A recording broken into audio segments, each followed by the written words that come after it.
bitch, bitch, bitch. Women, just shut up and know your place. Set up that Monday, Tuesday. No one cares about Wednesday. Thursday. Forget that noise. Are you ready for the weekend? No. Are you ready for the rear end? No. Are you ready for the weekend? No. Are you ready for the rear end? Monday, Tuesday, Wednesday, trash. Thursday, Friday, forget about that. Friday, Saturday, there's Saturday, Sunday, sleeping in, eating brunch. You really gotta watch out for moist lips. Come back here, Diddy. You have to do it more. I know bumps. I know dong bumps. Hit the future, hit the mall. Go out with friends, do nothing at all. Sleep in, watch movies, read books. Anything goes, just take a look. Are you ready for the weekend? Yeah. Are you ready for the rear end? Go. Are you ready for the weekend? Yeah. Are you ready for the rear end? Go. Are you ready for the weekend? No. Are you ready for the rear end? No. Are you ready for the weekend? No. Are you ready for the rear end? No. Are you ready for the weekend? No. Are you ready for the rear end? No. I like it. Thank you, lady. Klein Alley Show. 106.7 KROQ FM in HD Pasadena, Los Angeles, Orange County. This is the world famous KROQ. Oh, yeah, welcome to your weekend. Confused? Good. Summer hours officially underway. It's Klein Alley Show on KROQ. Pleasure to meet you. That is your anthem for all things weekend fun and festivities. Make it worth your while today. Put up with us for the next few hours and win your way into 21 Pilots. Win your way into...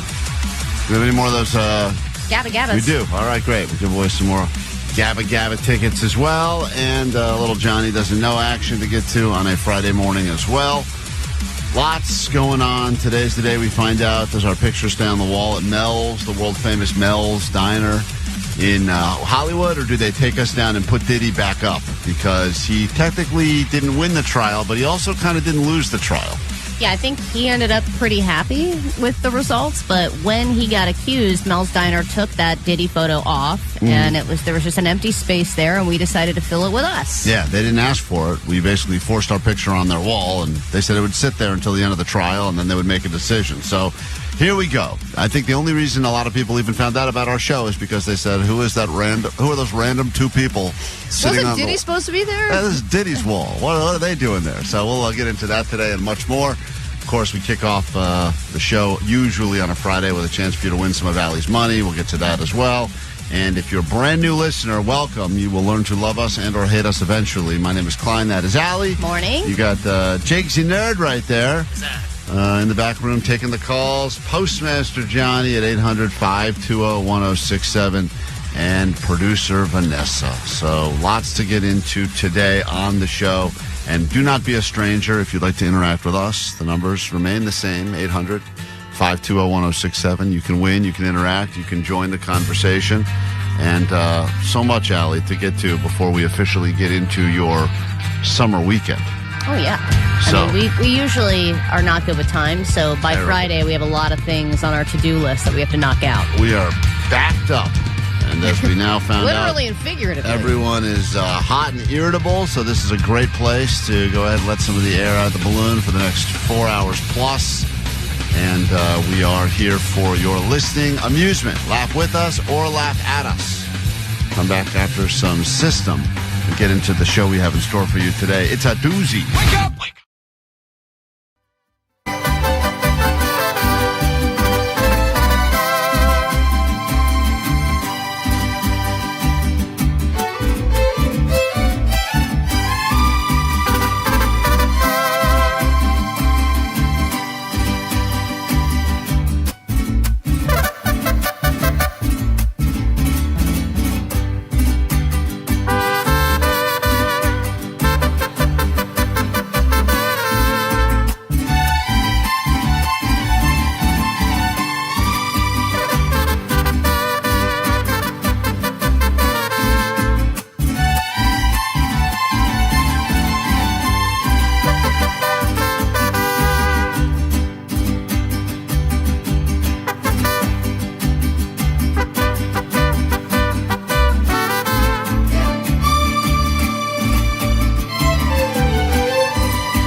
show. We did also mention tiny towels all show long. Lots and lots of tiny towels. You've been asking for them. You may not even know what the hell we're talking about.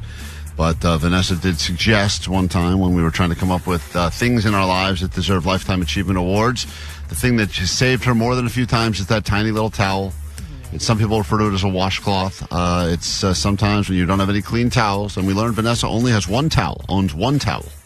That's it. And when that towel is dirty and sometimes she gets out of the shower, she only has that little tiny towel to dry her body. Yeah, now, she's little hand towel. Also very small. We got some custom ones made. Next thing you know, people started saying the jizz towel is the best towel, and then she got really mad about that. Anyway, we have a ton of them now. So many that have been made for us that we'll be giving them away. At least 4 towels an hour every hour, including right now to kick things off, 800-520-1067. Vanessa, you'll be happy to know that I'm not using it for anything unsavory. I use one for sweat at the gym, and I have another that I use for cat puke. It's my cat puke towel. A cat puke towel? Congratulations. Yeah, my cat's been puking a lot lately, and I'm cleaning it all up with the tiny towel. She was not happy that her image was on these towels, and it's a very suggestive image, which would make people, she's afraid that all the listeners are going to use this towel strictly for self-pleasure purposes. And we said that's not going to be the case. Our listeners will spill all over themselves. And then pleasure themselves on the towel. I saw a guy posted the other day, one of the first tiny towel recipients. I spilled his In-N-Out milkshake all over his car, and he used the tiny towel to masturbate afterwards. I better masturbate on this spilled milkshake. I got a tiny towel. I got a tiny towel here. Oh, look, it's Neapolitan now. I'm so sad about what just happened with my milkshake. What could make me happy? No, that's not the case. Dude, a milkshake, that is a rough cleanup process. Rough process. And that's dairy, too. That stays in it. your car in many ways. You can use these as rally towels. You can use them on your golf bag. You can use them as that emergency little thing you have in your car for when you accidentally sneeze on yourself. It's a million reasons. It's the Klein Alley Show Tiny Towel, the official towel of summer 2025, and we'll be giving them away multiple times every hour, Allie. I can't believe we're doing this. Phone's ringing off the hook. With the return of the Horny Dolphin throughout the show today, if you hear our good friend the Horny Dolphin, and the Horny Dolphin, as you know, sounds like this, you get yourself a tiny towel. It's just like that, because what the hell, why not? Bit it's of a Friday. Stretch connection, but we're going to do Yeah, it. we're going to go with it anyway. I haven't played that dolphin in a while. It's just Friday. We don't care. It's just sitting there. So let's go ahead and kick things off by making someone a winner. And then, of course, it's the return of the $500 Fridays. Allie's got some things about the news. And lots more to get to on the show today, including science has finally weighed in on what makes people cool. I know we've all been led to believe that in movies, if you skateboard or smoke cigarettes, you're cool. But then and that's true. And that's very true. I've learned as an adult that even though they tell you when you're a kid, hey, it doesn't make you cool to smoke, you realize as an adult, they were right. Those were the cool kids. Yeah, then there was also a time where a leather jacket or a popped collar was considered cool. Yeah, and then popped collars became super dumb. Super douchey. Yeah, but I think that people who wear Chucks, Converse, I think that's timeless cool. Sometimes, but there's apparently 5 traits that you have. If you possess all 5 of these traits, you are considered, quote, cool. And then there's other ones that we feel like should have been on the list that were not. So we'll get into that today as well. I'm also looking at this list, and we have none of these qualities. Oh, really? Yeah. Give me one of them. Power. Oh, man. That sucks. Give me adventurous. One. Okay, well. That's me. 0 for 2. But, there'll be something on Independent and self-determined. All right, I just want other people's acceptance. Save it. Come on. Socially confident? No. All right. Well, this list sucks. We'll come up with a better list.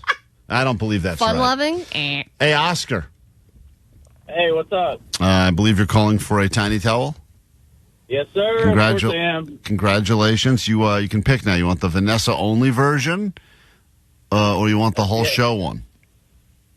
As much as I love you guys, I got to go for that exclusive Vanessa only. Yeah. I don't blame you. And what are you gonna do all over that towel?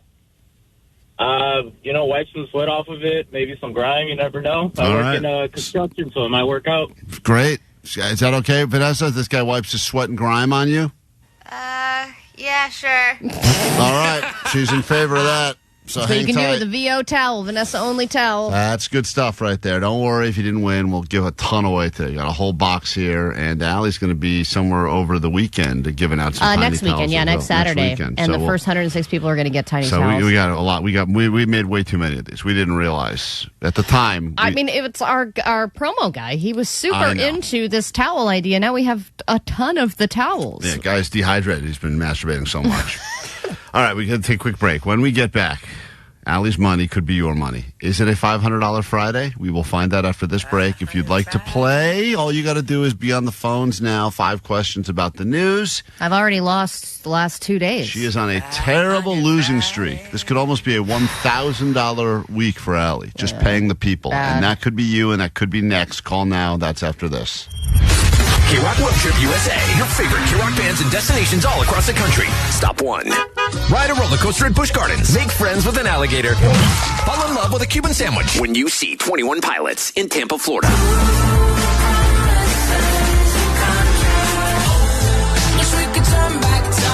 Qualify all week and you'll instantly win tickets to their show at BMO Stadium October 26th. We're 21 Pilots and we don't approve of that. Yeah, but KROQ does.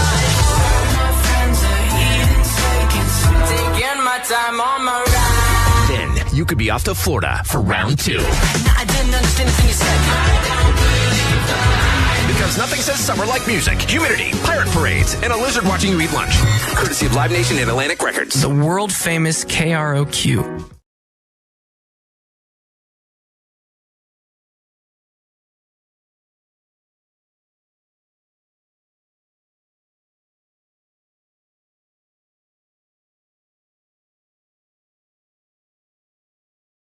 Can be a distraction for you, or if you need information, we can give you that as well. Thanks for joining us. And if you're new to the show, nice to meet you. I'm Klein. There's Allie right there. You got DJ Omar Khan, the audio sniper.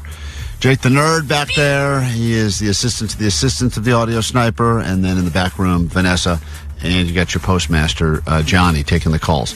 Yesterday, I saw a guy by the name of Surfer Jay who works here, who walks around wearing board shorts and no shoes. And he was doing what he normally does, which is rummaging through the garbage at KROQ, because he's one of these guys that feels very similar to the Native Americans used to, that nothing should be wasted. Everything can be reused or repurposed, and he doesn't like anything getting thrown out. He's a big surfer. He's a big fan of the environment.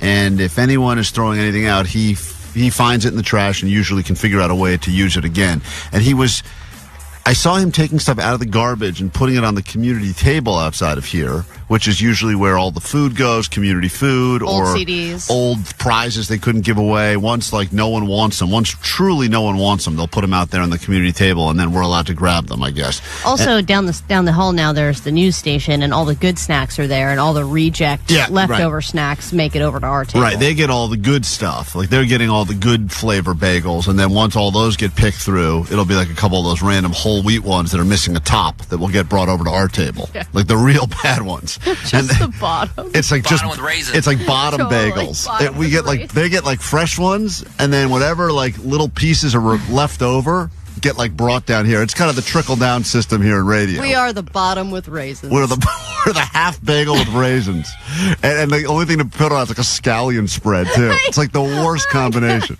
Anyway, long and short of it is, I'm watching him unload this garbage can onto the table, and I'm seeing all this stuff that's going onto the table that I feel like Jake would like, because one of the things they put on the table was a octopus inside, like a paperweight with a dead octopus inside of it. And I understand why someone would throw that out. I understand why KNX would not want that stuff. Right. So, but I did say, I should see if Jake wants that, because that's the kind of weird stuff Jake collects. So I go to Jake and I say, hey, someone's throwing out this octopus paperweight. And I go, you want it? He goes, that's mine. I go, what do you mean that's yours? It was just in the trash. He goes, no, it's not. It's in a box of my stuff. Right, and everything was put in boxes because they had to change out the carpet in our office, so everybody had to box up their stuff over break. And I say, Jake, he thinks I'm doing a bit with him or something, where I'm like, Jake, I'm telling you, it's in the. I'm watching it being taken out of a trash can right now. If that's yours, it's in the trash. And he goes, no, it's in my box. So then we go to the office where he, quote, left his box of treasures, and it's a lot of stuff like that. I mean, Jake's treasures, as you know, are basically paperweights with dead animals inside of them. Yes, and he has a lot of clutter in his mostly little nerd clutter hole and in his Jake Shack, I would imagine. But all the boxes in our entire work office were nothing compared to all the boxes Jake had for just his weird stuff. Just his, like, tchotchkes. It's like, it's all stuff. It's all stuff. It's all stuff that if you were walking around any sort of a flea market or garage sale, it's the table you would skip without even thinking twice.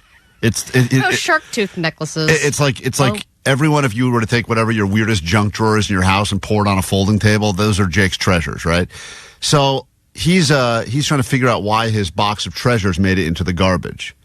And we cracked the mystery pretty quickly when we go to Postmaster Johnny. And Johnny claims, and I don't know what his reasoning for this was. Maybe we can. But Johnny, you claim that you took Jake's box of stuff.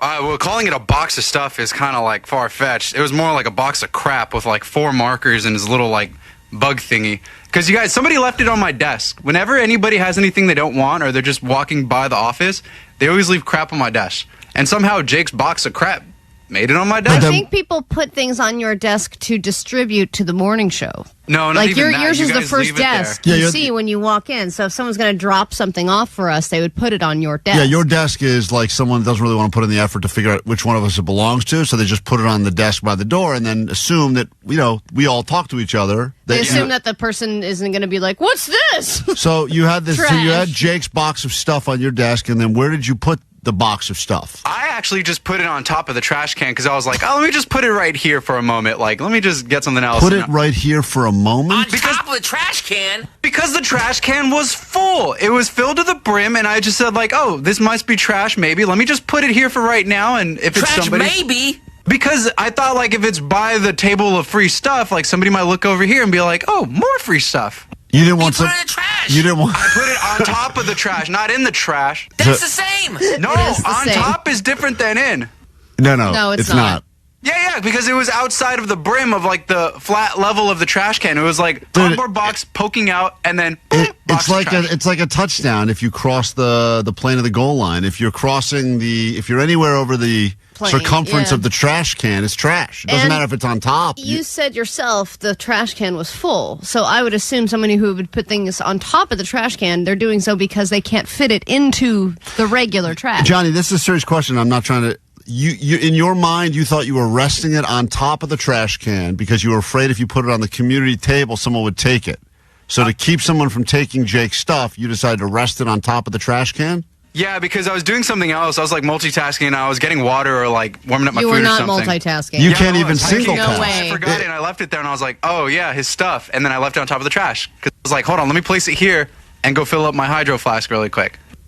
So Jake got real upset because he thought that Johnny, thought all of his treasures were garbage, and Johnny's claiming that he did not throw it out as a spiteful move to Jake. No, but he is also saying that it was pretty much trash. Yeah, but in your estimation, that box you did think was trash. There was like 4 Sharpies and like his like little jelly like bug thingy, and then like a little doll or something, and I was like, huh.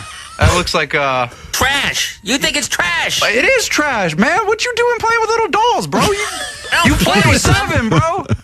They're fun to look at. I guess, yeah. But the Sharpies were cool. Wait, but Johnny, you didn't think the Sharpies were cool. Johnny, you didn't. Took about 2 Sharpies too. He had a black one and a blue one. Johnny, so you took the stuff and then you threw my other stuff away. Johnny, actually, sorry, I borrowed your Sharpie. I still have them on my desk. Johnny, you didn't look at that box immediately and say this is probably Jake's stuff. You just thought this is trash. Someone put a box of weird trash on your desk, so you moved it to the trash can. I thought it was his reject stuff because he started going through boxes the day before. So you thought that this had already been combed through and that this is where Jake finally drew the line. Yes, sir. I feel like you're making up this excuse as you go along. So, Jake, are you happy to have your dolly back?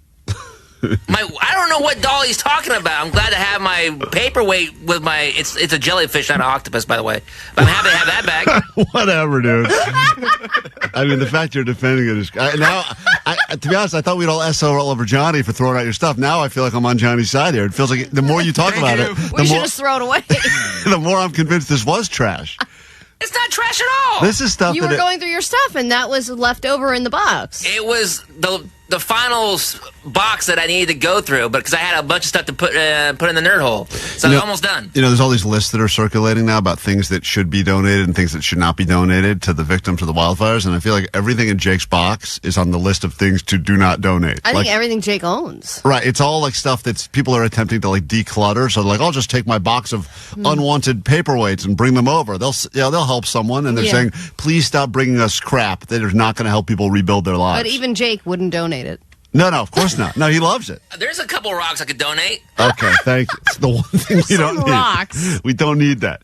So, according to Johnny, be careful because anything that he puts near the trash or on top of the trash could be taken away. That's not a defense. Putting something on top of the trash is the same as putting it in the trash. That's two different things. Two different things. Putting it on top is very different.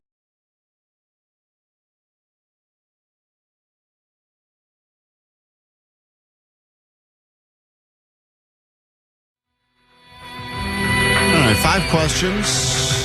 Usually $100 up for grabs, but every once in a while we do a $500 Friday to really add some pressure to Allie. She should know what's going on in the world. She does deliver the news every morning on the show, multiple times every morning with the ADD News, but every once in a while, including yesterday and the day before, she gets smoked by you, the listener. So should it still be a $500 Friday? So it's really, the original idea for the $500 Friday is if she wins all week, on Friday we finally make it worth $500. She's technically lost a few days this week, so I feel bad saying it, but it's just so much fun. But yeah, $500 Friday, this sounds better than $300 Friday. Oh my God, sounds the best. Someone was trying to make a $500 Tuesday thing work earlier this week. Don't crowbar more money into the situation, all right? Like $500 Fridays I'm kind of okay with because at least the alliteration works. But other than that, and I'm even thinking of canceling it today because I've lost 2 days in a row, but I'm being nice. Hey, Alan, you feeling smart? Hello? Hi, you feeling smart? Great. Let's do it. Yeah. Hell yeah. Allie's got zero confidence in you, which means I like you already. She's going to go ahead and leave the KROQ studios. She'll be sequestered, not be able to hear these questions. You get to go first. Everyone who's listening, feel free to play along, see how you would have done. 5 questions, all about things going on in the actual news, even though I've been accused of only asking questions involving boy news, sports, and food. Well, we'll prove that is not right today. Answer these quickly, confidently, and accurately. We score it together at the end. Alan, you're on the clock, and here we go. Allie knows the news. All right, question number 1. 24 people hospitalized over a mass drug overdose in what city? Los Angeles. Question 2. Trump says that he's now going to impose a 35% tariff on all goods coming in from which country? China. Question 3. This brand bag just sold for a record $8.2 million at auction. What is the brand of bag that just sold for $8.2 million at auction, breaking a record? Louis Vuitton. Louis Vuitton. Question number... No, I think you said it right. Question number 4.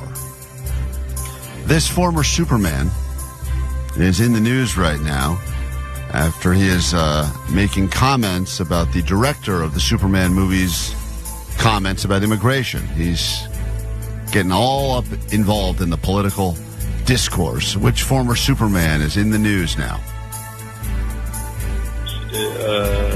Keanu, no, what was his name?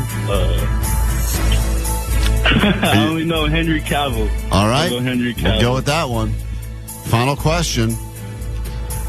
One of the cast members of this very popular reality show is in hot water and is apologizing for using a racial slur.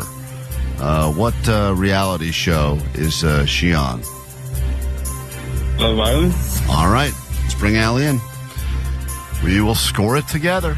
See how you do. All questions involving things in the actual news, entertainment, sports, politics, and boy news. That's what we cover here on the show. Allie rocking the Guns N' Roses t-shirt today. Look at you. Yeah, wow. baby. Target. It looks like a Target purchase. Actually, Katie bought it for me. It looks like a Target clearance purchase, too. Like one of those ones Sprinkled that as hell. Wasn't selling. Question number 1, Allie. Over 24 people were hospitalized after a mass drug overdose in what U.S. city? Me. I guess I'll go with Boston. Boston. Good guess, wrong. He said L.A., also wrong. Baltimore. Oh, your hometown, right? Baltimore, near my hometown, but not my hometown. No one gets the point. We go to question number 2. Trump now says that he will impose a 35% tariff on all goods coming in from which country? Oh my gosh, it's so hard to keep up. It is hard to keep up. I thought I read about Japan. Is Japan one of them? He said China. Ali says Japan. If you're keeping up with the newest tariff threat of the day, we're back to Canada again. Oh my God. I know. I guess. What are we doing? It's back to. Are we just starting over? Starting over again. Oh yeah. Well, now we're back to you. So it's Canada. I guess China was a better guess then. No one gets the point. We go to question number 3. This brand bag just sold for $8.2 million at auction, setting a record of some sort. The original Birkin bag. Birkin bag. He guessed Louis Vuitton, but the correct answer is the original Birkin bag that was owned by Jane Birkin. Birkin. Miss Birkin. Miss Birkin. Which I guess, I was reading about this. I went down a whole rabbit hole. The company Hermes were like, Jane Birkin needs just a regular everyday bag. Let's make a bag for her. And it was just like her everyday bag. That's an iconic bag, and everyone wants it, supposedly. Yet, if you find any woman who's got it, and you ask her for anything that you need, like gum or $1 or toothpaste, they don't never have them. There's nothing in those stupid another video bags. I watched, it's impossible to even open them. It takes like a minute to open it. A full minute. A minute to open it to find nothing inside? Yeah, to have nothing in it. All right, Allie gets the point. She's up 1-0 with 2 questions left. This former Superman is now making comments criticizing the director of the Superman movies comments about immigration. So which former Superman is now in the news? I think the one I saw yesterday was Dean Cain. That's the one. Dean Cain. He was only TV Superman, I believe. Yeah, because the big one is Christopher Reeves, and he's dead. Well, he's the big one, you think? Christopher Reeves, the big Superman? I mean, he is the first former Superman that I can think of. I mean, he got taken out by a horse. He didn't get taken out. Well, he got wheelchaired. In real life, though, I'm saying. I mean, yes, he was the OG. And he's Superman because he dealt with all of it, and he still had that big smile on his face. Yeah, but he couldn't control that. Got a final question. Allie's up 2. Reality star from this very popular reality show is making apologies now after she used a racial slur. What was the show that she was on? Yeah, I don't watch the show, even though everyone has told me to watch it, and it's Love Island. All right, he got that right. Love Island, USA more specifically. Oh my God, there's international ones now? Oh, I think they have them in every country. Even countries with no islands. Are any of them actual islands? No. Oh. No, they're not. Anyway, listen, you put in a decent effort, Alan. Unfortunately for you, Allie beat you 3-0. And 3-1. And what must you shamefully admit as she puts her $500 back into her pocket? Goodness. I'm Alan from Long Beach, and Allie knows the news. Follow-up question on the text line from 909 says, Allie may know the news, but does she know the band on her shirt? So let's go ahead and do a speed round of that. She's wearing a Guns N' Roses shirt right now. The guy with the bandana. Boom. That's not right. What is the... What's the last concert they played? That's a stupid question, Jake. Good question. It's a stupid question. That one with the people in it? It was huge just last weekend. Here's a serious question, Allie. What is the name of the guitarist for the band? Axl Rose. No, that is wrong. Slash. Oh, Slash. Oh, Slash man. what? Oh, Jesus Christ. K-Rock.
Heat wave times. KROQ, Klein Alley Show. Apparently, triple digits in parts of Southern California, and you know when there's a heat wave, there's nothing worse than being next to someone who forgot to wear deodorant. They're sweating, you smell them. Sometimes you get caught in it, though. You don't realize how hot it's going to be.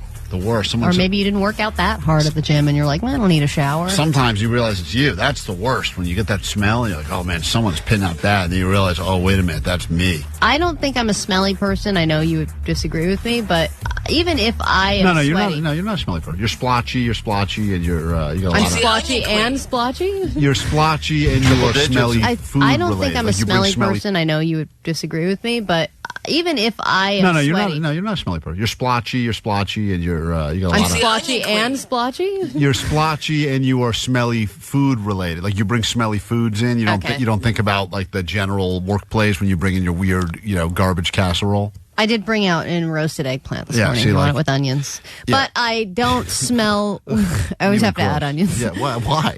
Would you leave the house and go, this smells normal, let me throw some onions? Let me see how I can... Nope, that won't work. Enrage my entire Especially office. not with Klein's return. Oh, Jesus But Christ. when I'm sweating, I don't think I really smell that much. But then if you let it dry for a while... Oh, God. And then you go back to it, you're like, oh, damn, that is a BO smell. And sometimes you don't realize it till it's too late. Our service to all of you in Southern California is we are doing pit stops. Because if you knew that you were going to be approached randomly by someone waving a checkered flag in the middle of the day to smell your armpits and make sure that you are not smelly, then you would probably spend an extra second in the morning to make sure you've got a second coating of deodorant on. So it's time for another pit stop with our official... I think she's the unofficial, but we'll call her the official deputy of the pit stop. As official as it gets. Moist Joyce, and Jake has a brand new intro he put together. So listen to this. It's time for another KROQ pit stop. Yeah, pit stop, yeah. Yeah, pit stop, yeah. All right. Oh, I love the different voices this time. All right. Well, we definitely need Omar back. That's for sure. So here is him reapproaching his deputy, Moist Joyce, where we met originally during the first pit stop, so they could hit the streets together to smell armpits. Everybody knows Moist Joyce now. Oh, really? Yeah. When it gets hot, you really got to watch out for Moist Joyce. It is hot now. Sweat starts dripping from all directions. Oh. Like when a groundhog comes out at the beginning of to figure out if we're going to have more spring or winter. Whenever there's a heat wave, we find Moist Joyce. Yeah. And she will help us determine how long this heat wave will go. And I applaud her for creating such a vivid mental picture in one sentence. Truly nauseating. Oh, yeah. Oh, yeah. Well, we're in the middle of another heat wave. Yes, we are. How you staying cool this time around? Oh, of course I go to Valencia on the Metrolink. Gotta love it. Then I use Access to go to Redondo Beach. Quality seafood. Can't beat it. Fresh, slice, sashimi ready. Tuna.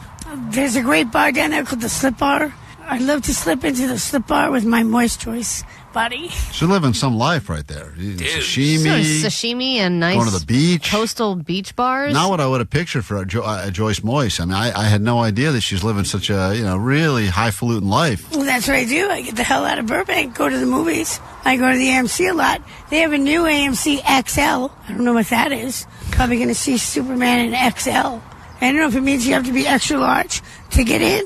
Oh, that's a great idea. Great idea. Fat theaters. Love it. All right, well, you know that we do pit stops on KROQ. Oh, yeah, you want to smell it? So Jake's just trying to recruit her to go on the mission to make sure that everyone's got the right amount of deodorant on, but she always wants Jake to get one sniff for free. Yeah, I got to check. I got to give you a pit stop. Oh, okay. There we go. How do you think it is? Today it's not too bad because it's not as hot. Now, one time when Jake first met her, she said something about you need to hose me down with a wet rag or something. Yeah, she said, "Are you going to give me that? You're going to give me a cool rag so I don't have to walk around with these things anymore." And she smelled right. There are some times where you walk and you're like, "Oh, not too bad," and then some days they are just right. So she set him up this time. He goes, "Not so bad," but I don't know what day this was. I don't know what the temperature is. Oh, yesterday. But then there's always just the moisture, sweat, and my natural odor. You can't beat it. Why would I wear perfume? I smell so delicious. Oh. Well, she doesn't lack confidence. She lacks deodorant, but she doesn't lack confidence. Yeah. You have a natural odor. Describe your natural odor. Oh, I don't know, because I can't smell it. You got to describe it. Okay, let me smell. Sniffalicious? Oh, you know what? Now that noise you're making, Jake. It was like you're disgusted but excited also. Yeah. You also don't have to really smell her. You can pretend to smell her, You don't have to actually get in there. Oh, wait. I could just pretend? No, you can't get a real reaction unless you actually smell Moist Joyce's pits, Klein. You can't say he But needs you to can hear fake it. Jake's in his reaction. He's saying, "Oh, mother effer," but he's trying to keep it, classy. So Sniffalicious? Oh, you know what? Not too bad. Last time was way worse. Really? Oh, yeah, it was way worse. But that's because we're at the beginning of the heat wave. But she doesn't smell like. I mean, she smells like The BO. first time, it was ridiculous. Right. Okay. No, not too bad today. I'm not as hot. I've been in the bar, so I didn't just come out of the heat. Well, since you're my deputy, Yeah, that's awesome. Do I get a star? Do I get to wear a badge? I'm going to get you a badge. There you go. I want a badge. We've It's KROQ. What is it? Klein and Allie love me? Yeah. So do the fans. It's got to be a scratch and sniff badge. Yeah, I didn't. Well, I thought we got her a badge already. We don't have one yet. No, we don't have one yet. Let's make a badge immediately. Wow, what a shocker. We've done no work to make that happen since the last time we did We this. talked about this a month ago. Well, since you're my deputy, can you give me a pit stop? Oh, that's odorous. Odorous. Smelly delicious. Oh, more like a man cologne, like man sweat. Like good sex sweat. Oh, God. Now she's attracted to you, Jake. Jake. Well, that's what they say. It's all about the pheromones. That's really what Natural musk. Chicks Out dig of the it. pit of a man. So you got to watch out what I'm attracted to. Oh. I'm not limited to anybody. I'm a free woman. Oh, my Whoa. God. Jake. So did you have sex with Joyce? No. It sounds like she was into you. The first person they approached to smell was someone by the name of Bree, and this didn't go great. I'm Jake. What's yours? Jake. Bree. Bree, during a heat wave, it's important to keep smelling fresh. So at KROQ, we do a thing called pit stops. Is it okay if either me or my deputy here sniff your pits? I have a feeling K-Rock's going to want us to stop using their name when we go in the streets and approach people with this. Official K-Rock business. Yeah. Oh, K-Rock. I used to listen to that. Oh, that's what they're up to now? And then Okay. they got sued. Right. I just got off of work. It's been a day. If you want to. Wow, she gave permission. I'm surprised. Wonder what she's going to smell like. She's named I'm after- in. Now all of a sudden Joyce comes out of nowhere. She just pops up out of a trash She can. was very uncomfortable. Yeah. I'm in. All right, Joyce, go ahead. I'm in. You're going to sniff my pit. I can't. Oh, that's working chlorine. Working chlorine. Are you by a pool, Jake? I think she might have gone swimming earlier or something. That's both. That's Well- nice. Well, really get in there. She's got to let me. Excuse me. She backed Okay, away. that's enough sniffing. She That's enough. So I think people are okay with like the waft. she backed away. Yeah, I don't think she like got her head in her armpit. Yeah, I don't think she wants that, dude. I mean, that's like, That's how you gotta it even leads a trail. oh. It's a bunch of body spray. Thank goodness for that. This has been a KROQ pit stop. Room. She just sounds like she's growling. Room. So that's Oh, she smelled great despite being named after the stinkiest cheese. really, you would think, right? Your name is Brie, although Brie, I think, is one of the most delicious. Oh, Allie. yeah, absolutely. But some people think it smells terrible. Now, this is someone by the name of Vinny, and I don't think this one went as well. Some of these pit stops don't go well, but our goal here is to make Southern California a better smelling place during heat waves. Hey, what's your name? My name is Vinny. Vinny, we're in the middle of a heat wave. What's your favorite thing to do to stay cool? Lie in bed naked.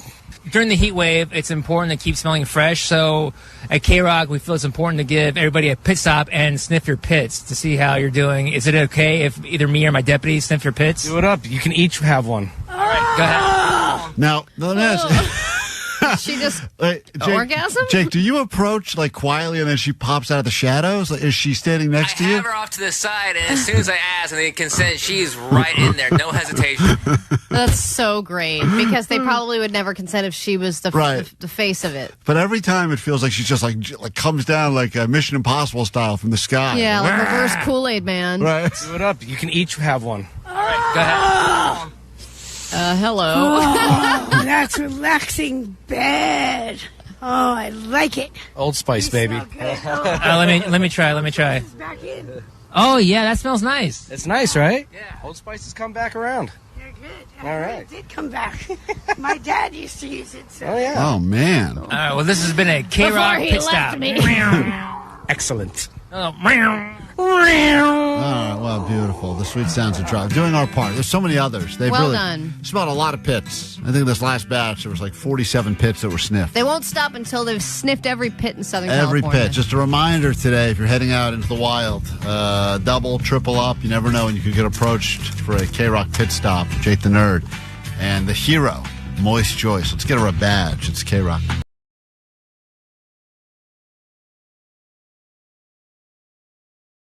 23andMe, maybe you've heard the big story. They've officially filed for bankruptcy after apparently having some data breaches. And if you've ever spit into a tube or swabbed the inside of your mouth and sent it to see what your DNA was, you perhaps now have your information available for sale for the highest bidder. And I know what you're thinking. Well, what are they going to do with it? They're going to learn a little bit about you. But now they can trace you to every single person that you've had any sort of relationship with.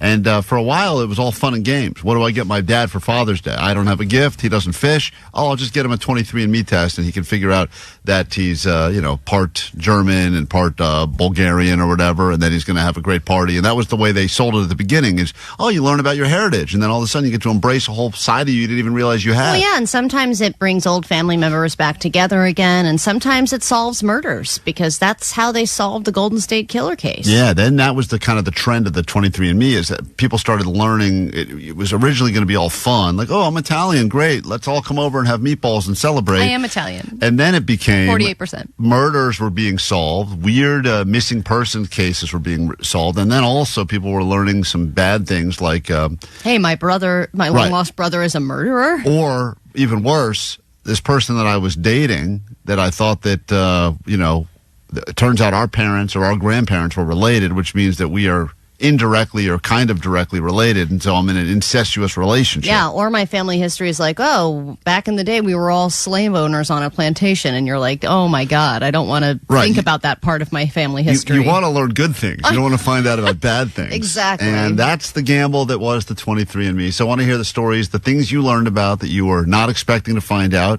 800-520-1067. What was the biggest 23andMe mystery? It all started by you just swabbing your mouth and sending it in the mail. We'll give away some tickets right now to see Ricky Gervais, the Hollywood Bowl, on May 31st for you sharing your stories with us. And go ahead, Taylor, we'll start with you. Sweet Dibbits. Sweet Dibbits to you. What did you learn about on 23andMe? So originally my mom told me my dad died. So I went to do the ancestry to know who I am and my nationality, and my dad popped up on my ancestry. Wait, how did she say your dad died? Well, growing up, I already had a stepdad, and so I asked her when I was 23, who's my dad? And she's like, oh, he committed suicide when you were young. Whoa. And so I just went with that, and then when I did ancestry, I actually got matched with a whole family with a whole last name that I never even heard of. Reached out to my mom, and I was like, who the heck are these people? And they're like, oh, sorry, Taylor, I got the wrong guy. So did you ever reach out to the new dad? Yes. I reached out to new dad. He has 2 daughters. He lives in Vegas. I'm in Anaheim, so we're not that far apart. So it's been awesome. He's alive. She wasn't trying to make you believe that your dad died. She thought it was a different guy that was your dad. Turns out she was wrong. It was a different guy who got her pregnant. Yeah, so she was seeing basically two guys when she was younger. Didn't think the other guy was my dad, but that's not how it works with genetics, because I look like the guy who passed away. So how do you know that maybe there weren't more than 2 guys? There could have been. She didn't tell me about this guy who was my dad. I know, so there could be more. That's good, Allie. Let's put more thoughts in this poor girl's head. I have siblings now. I got cousins now. It's awesome. And they're all in Vegas, so you got Vegas hookups, which is the best. Yeah, love it. I see them twice a year now. It's been awesome. Adrian, what is the mystery that you learned about by doing the 23andMe test? What's up? Well, it's not a 23andMe. Good morning. It's not a 23andMe, but what happened, I have a old co-worker, and he and his 2 siblings went and got tested to see if they were a donor match for a kidney transplant for their older sister. Long story short, they found out that they all had different dads. That seems to be the biggest story, huh? Yeah, I thought my dad was my dad. Right. It's always the dads for some reason. That's the problem. I mean, Omar, is living proof, because not only did his actual biological dad desert him when he was only 2 years old, but then his new dad had a whole secret family. Mm-hmm. So it seems like dads are great at keeping secrets. Now it seems like a horrible Father's Day present. Yeah. Here's all your secrets. Yeah, if you're a dad, you get a 23andMe for Father's Day. You should just flush it down the toilet. Thank you, daughter of mine. I'll definitely send this spit tube. Aaron, what is the mystery that you uncovered because of the 23andMe? Stories you won't be able to tell pretty soon now that the company's filed for bankruptcy. What's up? All right. Well, okay, so I'm white. My husband is black. And through 23andMe, we discovered that we actually have a cousin in common. So does that make you second cousins? No, we're not related to each other, but it turns out that this cousin of his, that we always knew was his cousin, was mixed, and she never knew her father, and so she went and did all the 23andMe and Ancestry and stuff, and found her dad. And then a few years later, my husband's son and I all did 23andMe because we thought it would be fun. And so this cousin, like when we were looking at relatives in common between my son and this cousin of my husband's, several of my relatives came up. And we realized that she was actually half Ashkenazi Jew. Like, I'm related to her through her father, and he's related to her through her mother. So would you rather not have known any of this? Of course. You don't want to find out the guy you're married to. You guys have a cousin in common, because even though technically she's made the argument we're not related, it's close enough. It was pretty wild. And having sex with cousins is wild. Allie knows. Allie slept with her cousin, and also I didn't need 23andMe to sanction that. I don't know if you're watching White Lotus these days, but incest is all the rage. It's trending in a big way. So you're a trendsetter, Aaron. Congratulations. It's trending in a big way. Incest is back, baby. 2025 is the year of incest. Everybody, get it. All right, pull that clip. Renee, go ahead. You're on KROQ. What's up? Hi guys. I did the 23andMe because I was adopted. My husband gave it to me. It turns out that I have a half-sister that is 2 months and 1 week younger than me, and a half-brother who's a mayor in BC, a half-brother that committed suicide. But the kicker is, when my biological dad got my mother pregnant, he dumped her, and then she called Homeland Security or whatever it was back then. He ended up marrying a 14-year-old, and that's how my younger sister is to be. He got deported back to Canada, but she's back in the United States now. Whoa. Yeah. That is Child bride. Jerry. These stories are so wild. Stuff. If you think about this, once again, the idea, if you remember the original commercials, it was all just like, it was like a guy who took the test, and then he realized he was French, and he went out and bought a beret, and he ate a baguette, and he's like, hey, I can finally live my true life. I know, those commercials are not accurate. Yeah, you're not seeing the commercial it should have been, which is this woman discovers she's got a 14-year-old mother or something, whatever that story was. Yes, my father was someone I Christ. didn't know and got a 14-year-old girl pregnant. Oh, man. Allie, every single line here, it's like all... I wonder if anyone learned a good thing. I mean, I guess that first woman we talked to that found out she had relatives in Vegas and her dad's not actually dead, that's, I guess, a good story. I think the best thing that can come out from it is like, my great-great-grandfather was on the Mayflower. Yeah, I mean, maybe. Stuff like that, like they were a part of history. Yeah, unfortunately, we're not getting a lot of that. Luna, maybe this is a good story. Luna, do you have a good story you learned from 23andMe?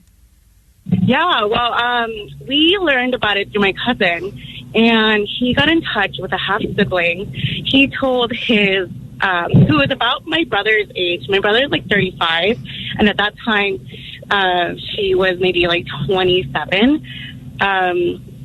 So ended up happening. He told his dad. His dad's like, "Oh well, you can't like tell anybody because it's going to ruin the family." My cousin ended up telling my brother. My brother ended up doing a 23andMe test.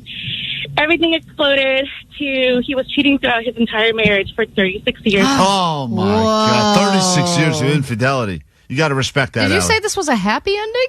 No, I think she's back. We finally found a happy ending. This is from Stephanie. Yes, you have a happy ending? No, not really. I don't think so. So my dad is German, and I've always asked him about his side of the family, and he's just always like been sketchy about it. So one day I was about to do it, and he was just like, "Wait, just stop!" Like he's like, and I was like, "Why does your grandpa not have like any siblings?" And he's just like, "No, just stop." And I was just like, "What?" DD News.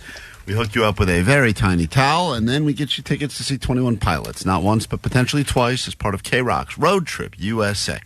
But first, the news. What's going on? Grab your Adderall. It's time for ADD News.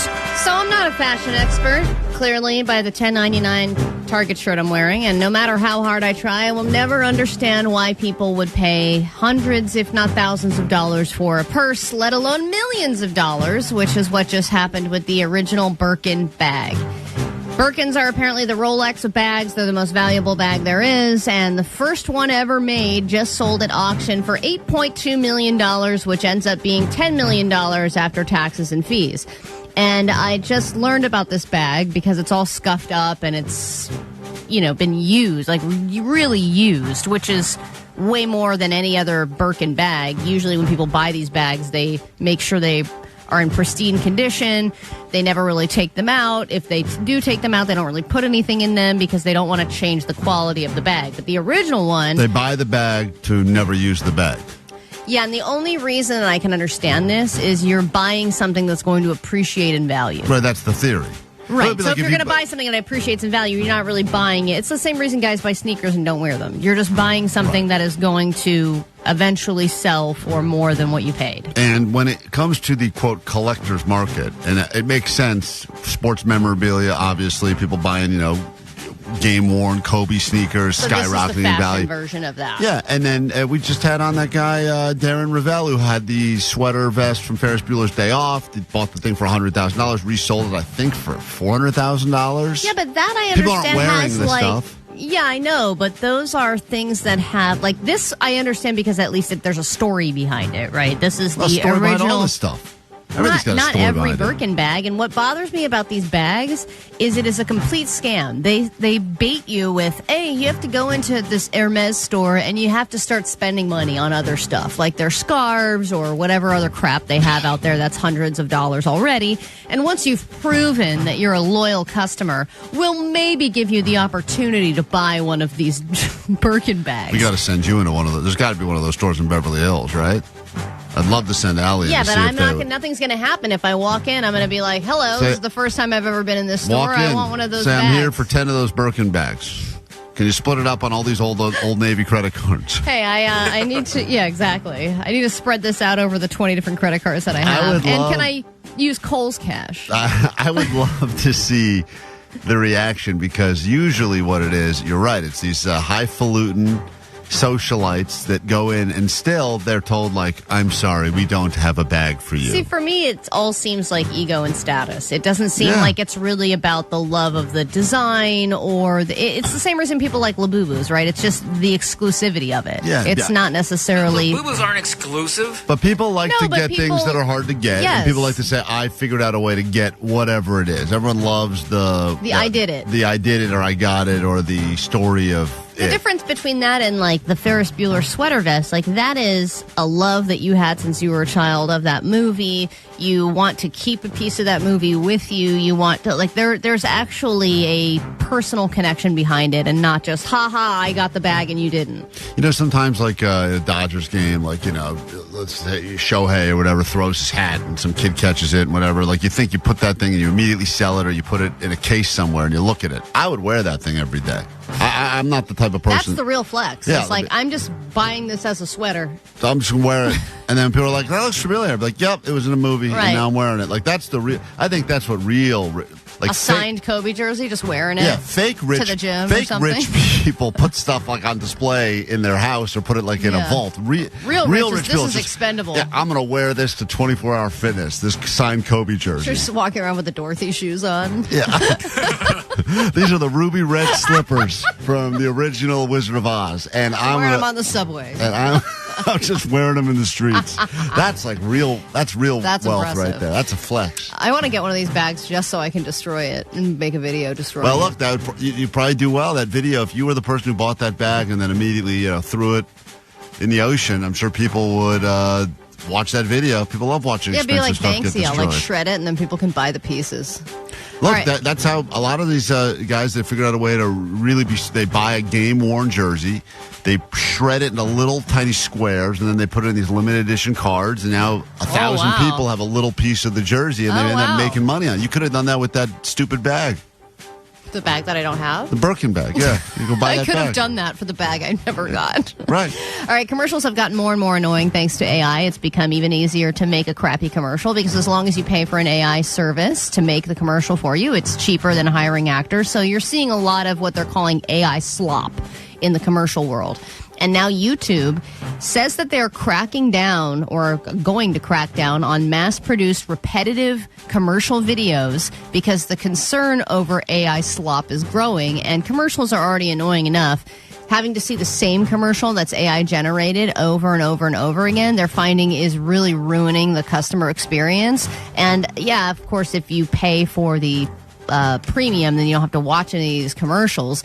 But on July 15th, they said they're going to change their policy with more detailed guidelines about what type of commercial people can make. I'm so sick of that AI guy voice for those commercials. Yeah, you can so tell. Like if I were to play commercials that were AI generated or real commercials, do you think you'd be able to tell you the difference? I think you can. Yeah, probably, but I don't even know if I would care. It's that same voice every goddamn time. But what does it matter? Like, it's a commercial, so someone's trying to sell you something. I don't care if it's a robot trying to sell me or a human. Why do I care?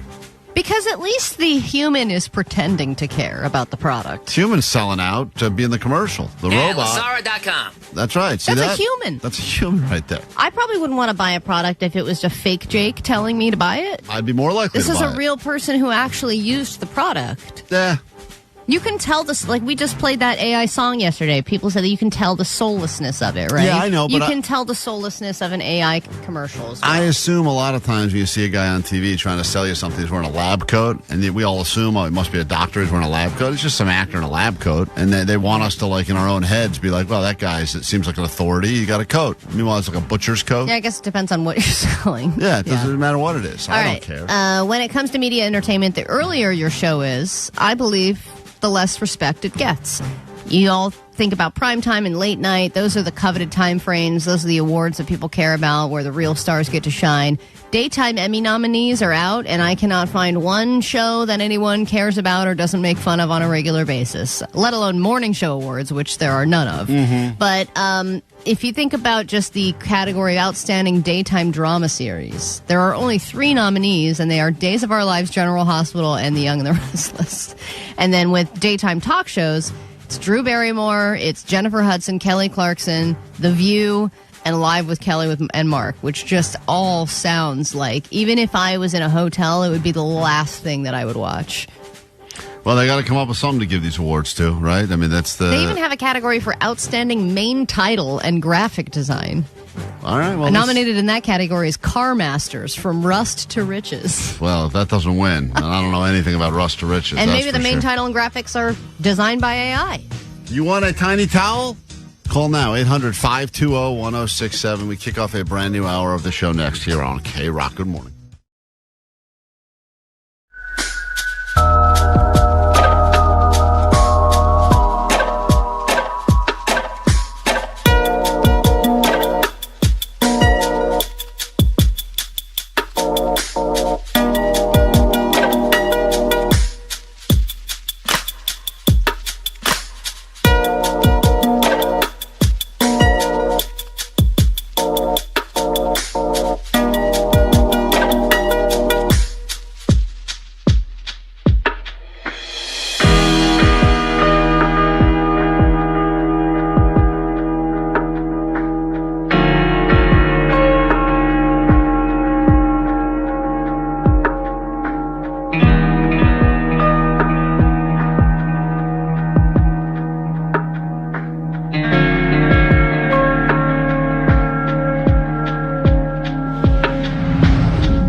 106.7 KROQ FM in HD Pasadena, Los Angeles, Orange County.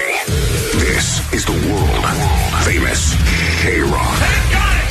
Oh, yeah, welcome to your weekend just after 8 o'clock here on KROQ. Friday morning, we are Klein Alley Show. Pleasure to meet you, unless you suck, in which case...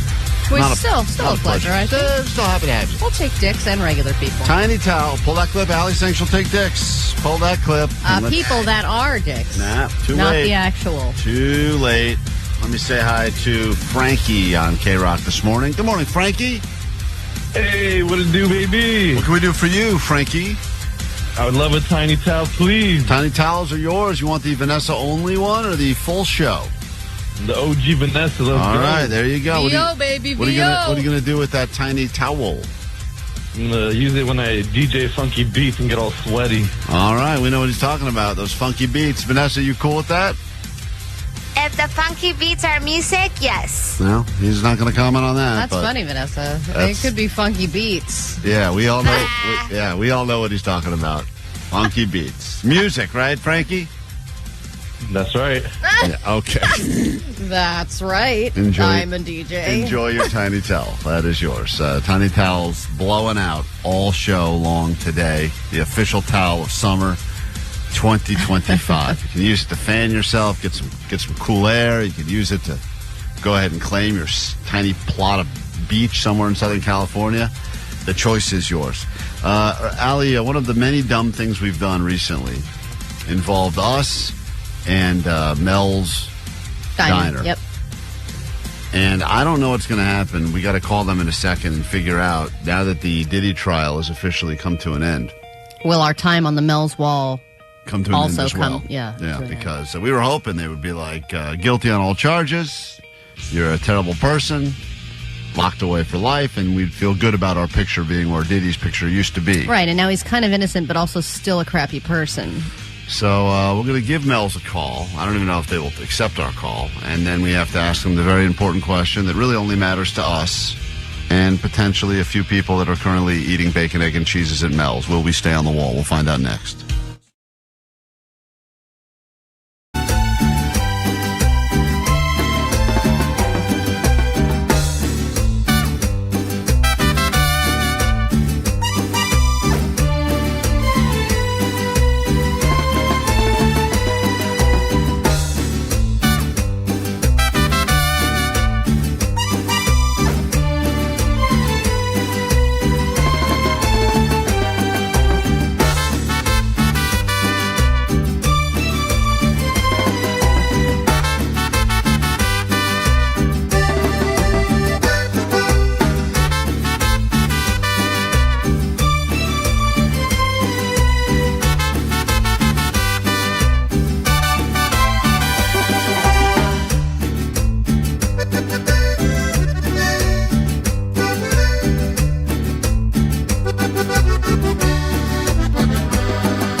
We are Klein Alley Show. I guess it was the summer, the trial of the summer, the Diddy trial. People were captivated by it, and now it ended. And I still am kind of unclear as to what exactly the results were. So I don't know when we call Mel's if they're going to assume, when they first pulled his pictures off the wall, it's when he was accused of all the terrible stuff. And they're like, well, we don't want any trouble, so we're just going to go ahead and pull his pictures off the wall. Apparently, he was a big fan of Mel's, so they had a lot of Diddy pictures up. Yeah. Well, what happened with the trial was confusing because the prosecution kind of dropped a couple of charges at the end there before they released the verdict. And he was found not guilty of like the racketeering and the sex trafficking, which were the big ones.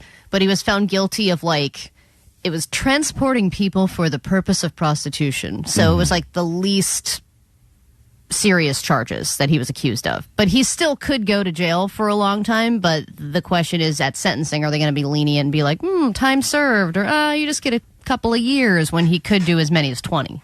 So we're not really sure where we stand, because if you remember when we found out that Mel's, when this was the big story, they were taking all the Diddy pictures off the wall, and I think they took his wax figure out of the Madame Tussauds.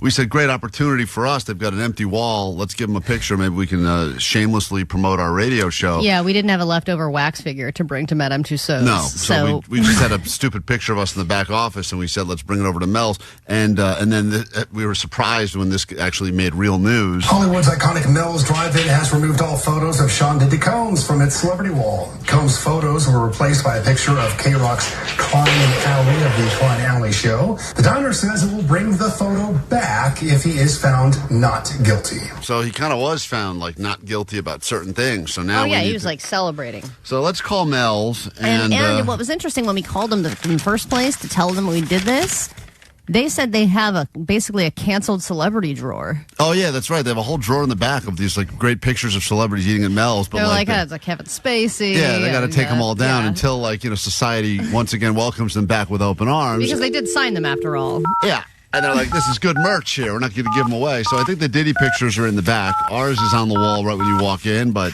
I wonder what they'll say now because of what's happened. Mel's Drive, how do I help you? Hey, Mel's, how you doing? You know who this is? Yeah, how are you? When you walk into your restaurant and you look at that picture on the wall right when you walk in? Okay. That's us. Yeah. You know who we're talking about? Yeah, it's from, yeah. From where?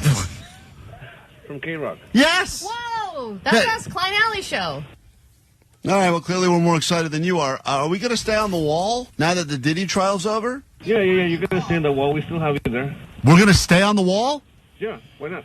Well, because we were confused. We thought it was a little dicey because, Diddy was found not guilty of some charges, but guilty on others. And so we just weren't sure. You said that if he got off, you were considering putting the picture back. So we just wanted to know where we stand. Yeah, I don't think so. I think we're going to keep you there. Begrudgingly, but we'll take it. Have you noticed that business has gotten better or worse since our picture has hit that wall? Yeah, everybody on the way out, they usually point at it or they talk about it, but so yeah. Why do people point at us? They say, well, Diddy looks weird in that picture. All right, well, listen, a real honor to be on the wall at Mel's. It's the Hollywood and Highland location. You can stop by, and there we are, right there on the wall when you walk in. It used to be Diddy, and now it's us, and you're saying that because of the outcome of the trial, we will stay on the wall. Yeah, you will. Has anyone tried to steal our picture? No, I don't think so. Has anyone taken a picture with our picture?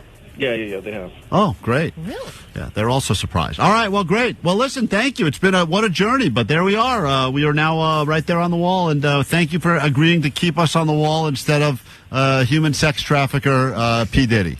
Yeah, no problem. You'll be there. Thanks, buddy. Bye, thank you. Thank you for calling. Bye-bye. KROQ Road Trip USA. Your favorite KROQ bands and destinations all across the country. Stop 1. Ride a roller coaster at Busch Gardens. Make friends with an alligator. Fall in love with a Cuban sandwich when you see 21 Pilots in Tampa, Florida.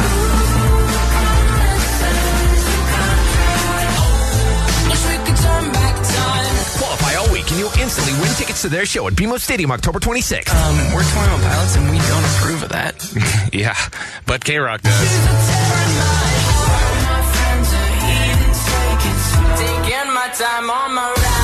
Then you could be off to Florida for round 2. I didn't understand the thing you said. Because Because nothing says summer like music, humidity, pirate parades, and a lizard watching you eat lunch. Courtesy of Live Nation and Atlantic Records. The world famous KROQ.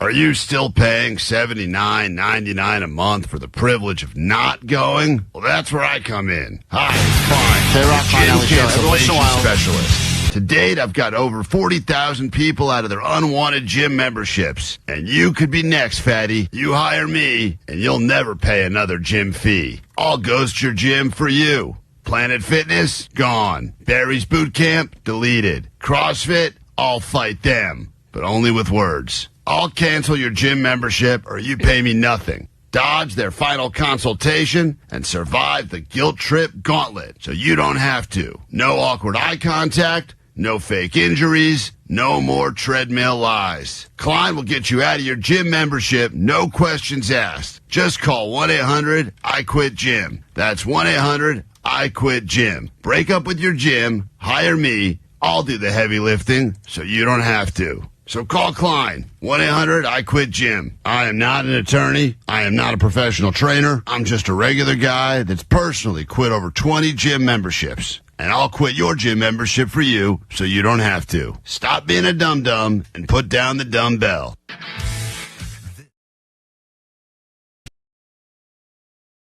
And yes, we're giving away a trip to Barcelona to see The Offspring. You'll have your first chance to get on that standby list in about 30 minutes. But right now, Deftones will be at the Kia Forum this Thursday, and one lucky winner will not only get a pair of tickets to that show, you will also get to meet the band, score a VIP merch bundle, and that will be some life-changing stuff. And we decided, because we're not all great singers on this show, Allie's a good singer. That's why she does the national anthems and stuff at the big events. That's right. I just got rejected from another major sporting corporation. No, did you really? Oh, yeah. Who rejected you? Hockey. Oh, the Kings? Yeah. They passed? Oh, yeah. They said, send me a video of your last couple of performances, and I sent it, and then they said, sorry, we're all booked up. Oh, man. That's crazy. I thought you were going to get it on that one. Yeah, I think it's 2 years in a row now that I've been rejected, so maybe I'll keep the streak going. Yeah, let's go. Meanwhile... rejection is my only streak. And that's a good voice you got. I mean, Allie actually has good pipes. Meanwhile, Vanessa has sung songs like this before on the radio. I'm lost in these memories, leaving behind my own illusion. Lost. Now, that was after she had some dental work done, so she was all numbed up. That was during Numb That Tune. But we decided, because we got these Deftones tickets to give you, let's do something called Tone Deaf for Deftones. And the argument around here was that I and Vanessa are the two most tone deaf people on the show. So today it's her time to sing, and she will attempt to do some songs. And if you figure out what song she's attempting to do, well, just like that, we'll write your name down. One of you will get yourself some tickets to go to the Deftones, and it could just possibly be the person that gets to meet the band. So, Vanessa, you decided to go into another studio and record these songs. Yeah, because live, I would have really, really sucked. Like, I wouldn't have been able to do the lyrics clearly. Now, I want to point out that all of the songs that she got to pick from are currently on a list of the world's least favorite and most popular karaoke songs. So understand, when you go to any karaoke bar, you probably will hear people do these songs, and yet the general public hates these songs because they are overdone and they are done poorly. And though they are probably songs that are familiar to you, they may be tougher to guess than you might imagine, simply because of the way Vanessa sings them. I did get a chance to preview them a little bit, and they are terrible. Good. The only way I want to hear these songs from now on. So, Colin, we'll start with you in Thousand Oaks. We'll give 4 people an opportunity to hopefully get the song correct that Vanessa is singing. And Colin, here we go. This is song number 1. It's Tone Deaf for Deftones. Here is your song. I see a little stiletto of a man, Sharakushmushi, Sakaramushi. Okay, how do you even say that? Hold on. Let him have a chance to get the song. Do you know that Fandango, Thunderbolt, and Lily? Any guesses? Colin? Oh, man. I have no idea. Oh. Very, very frightened me. Galileo, Galileo, Galileo, Galileo, Galileo. Figaro Magnifico, but I'm just a poor boy. All right, well... There's no breaks or pauses. No, it just keeps going. I know the song. I know what song. I just heard this on Friday night. Yeah, because you were at a karaoke place. Yeah, and everyone says, "Oh, let's do some Bohemian Rhapsody. Let's go ahead and light the world on fire, recreate that fine scene from Wayne's World." But no one has ever performed it quite like this. I see a little stiletto of a man, Sarakushmushi, Sakaramushi. Sarakushmushi. Do that fandango, Thunderbolt and Lily. Do the fandango, everyone. Very, very frightened me. Galileo, Galileo, Galileo, Galileo, Galileo. Figaro Magnifico, but I'm just a poor boy. Okay, great. Nobody loves me. Oh. He's just a poor boy. Poor family. That's beautiful. All right, that guy got us wrong. Sorry, Colin. Moving on. I like how you tried to do the other voice. He's just a poor boy. Christina, you should know this. As we were doing Tone Deaf for Deftones, just by putting up with this, you very possibly could get some tickets to the Deftones. In fact, if no one gets theirs right, we'll just turn this into a caller 20 situation. Great. So we go down to... No, I think we should just make Vanessa sing more songs until someone gets it. Woodland Hills. Christina, did you know that first one while listening on hold or no? Yes. You did? You did. All right. These are all songs that are on lists of songs that everyone hates hearing at karaoke, but we gave Vanessa a shot because she is one of the most tone-deaf people on the show. And song number 2 starts now. Here we go. Nibbling on sponge cake. Watching the sun bake. All those stories covered with oil. Strumming my 6 strings on my forearm porch swing. Smell those shrimp there beginning to boil. All right, Christina. Yeah. What song was Vanessa attempting to do there? I have no idea. Oh, man, that's not good. That's 0 for 2 to start.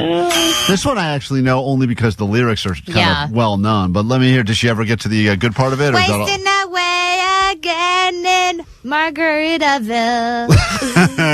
Searching for my last shaker of salt. Some people claim that there's a woman to blame, but I know it's nobody's fault. Oh, my God. Nice. All right. Okay, that was terrible. All right. I know it's nobody's fault. You're just joining us. This is Tone Deaf for Deftones, proving that Vanessa truly is tone deaf. And those were two of the probably most iconic, most sung songs in the world, Margaritaville and Bohemian Rhapsody. And people that have heard those songs a million times are still going, I have no idea. I know. So Zero idea. We got to make this even easier. All right, we're going to make it easier then. We'll say hi to Colton in Pasadena. Colton, welcome to Tone Deaf for Deftones. Hopefully you win some tickets to see the Deftones on Thursday at the Kia Forum. Here we go. Colton, did you get the last one while on hold? No, I got the first one. All right, here we go. You sound so not confident. Here is your song. This is Vanessa, Tone Deaf for Deftones, and here we go. Never made it as a wise man. I couldn't cut it as a poor man stealing. Tired of living like a bling man. I'm sick of sight without a sense of feeling. And this is how you remind me. This is how you remind me of what I really am. This is how you remind me of what I really am. It's not you who say sorry. Right. I was waiting on a different story. All right, thank you. This time I'm mistaken for handling you a heart worth of breaking. Colton, please tell me you know that song. Yeah. I do know that song. Go ahead. How You Remind Me by Nickelback. There you go. How You Remind Me by Nickelback. That is, to be honest, one of the finest versions of that Nickelback song that anyone has ever heard. I've been wrong. I've been down. Been to the bottom of every bottle. There's 5 words in my head scream. Are we having fun yet? No. No. I think we need a karaoke night. No, we're not. He said, are you having fun yet? And then she goes, Yeah, no. Colton got his right. We'll give Melissa a chance. If Melissa gets hers as well, it'll be a 50-50. Once again, it's Tone Deaf for Deftones. This is the final song as performed by Vanessa. All right, here we go. Ready? Love can touch us one time and last for a lifetime and never let go till we're gone. All right, Melissa. My heart will go on for you, Vanessa. There you go. Beautiful. Well done. It's a beautiful song. And Vanessa's... Love was when I loved you. Oh, one true time I hold you. I love how she laughs in the middle of the song. Man. All right, Allie. So great. 2 got theirs correct. Melissa, Colton, pick one of the names at random, and we will determine who will be going to the Deftones. All right, congrats to Melissa. You win. Melissa!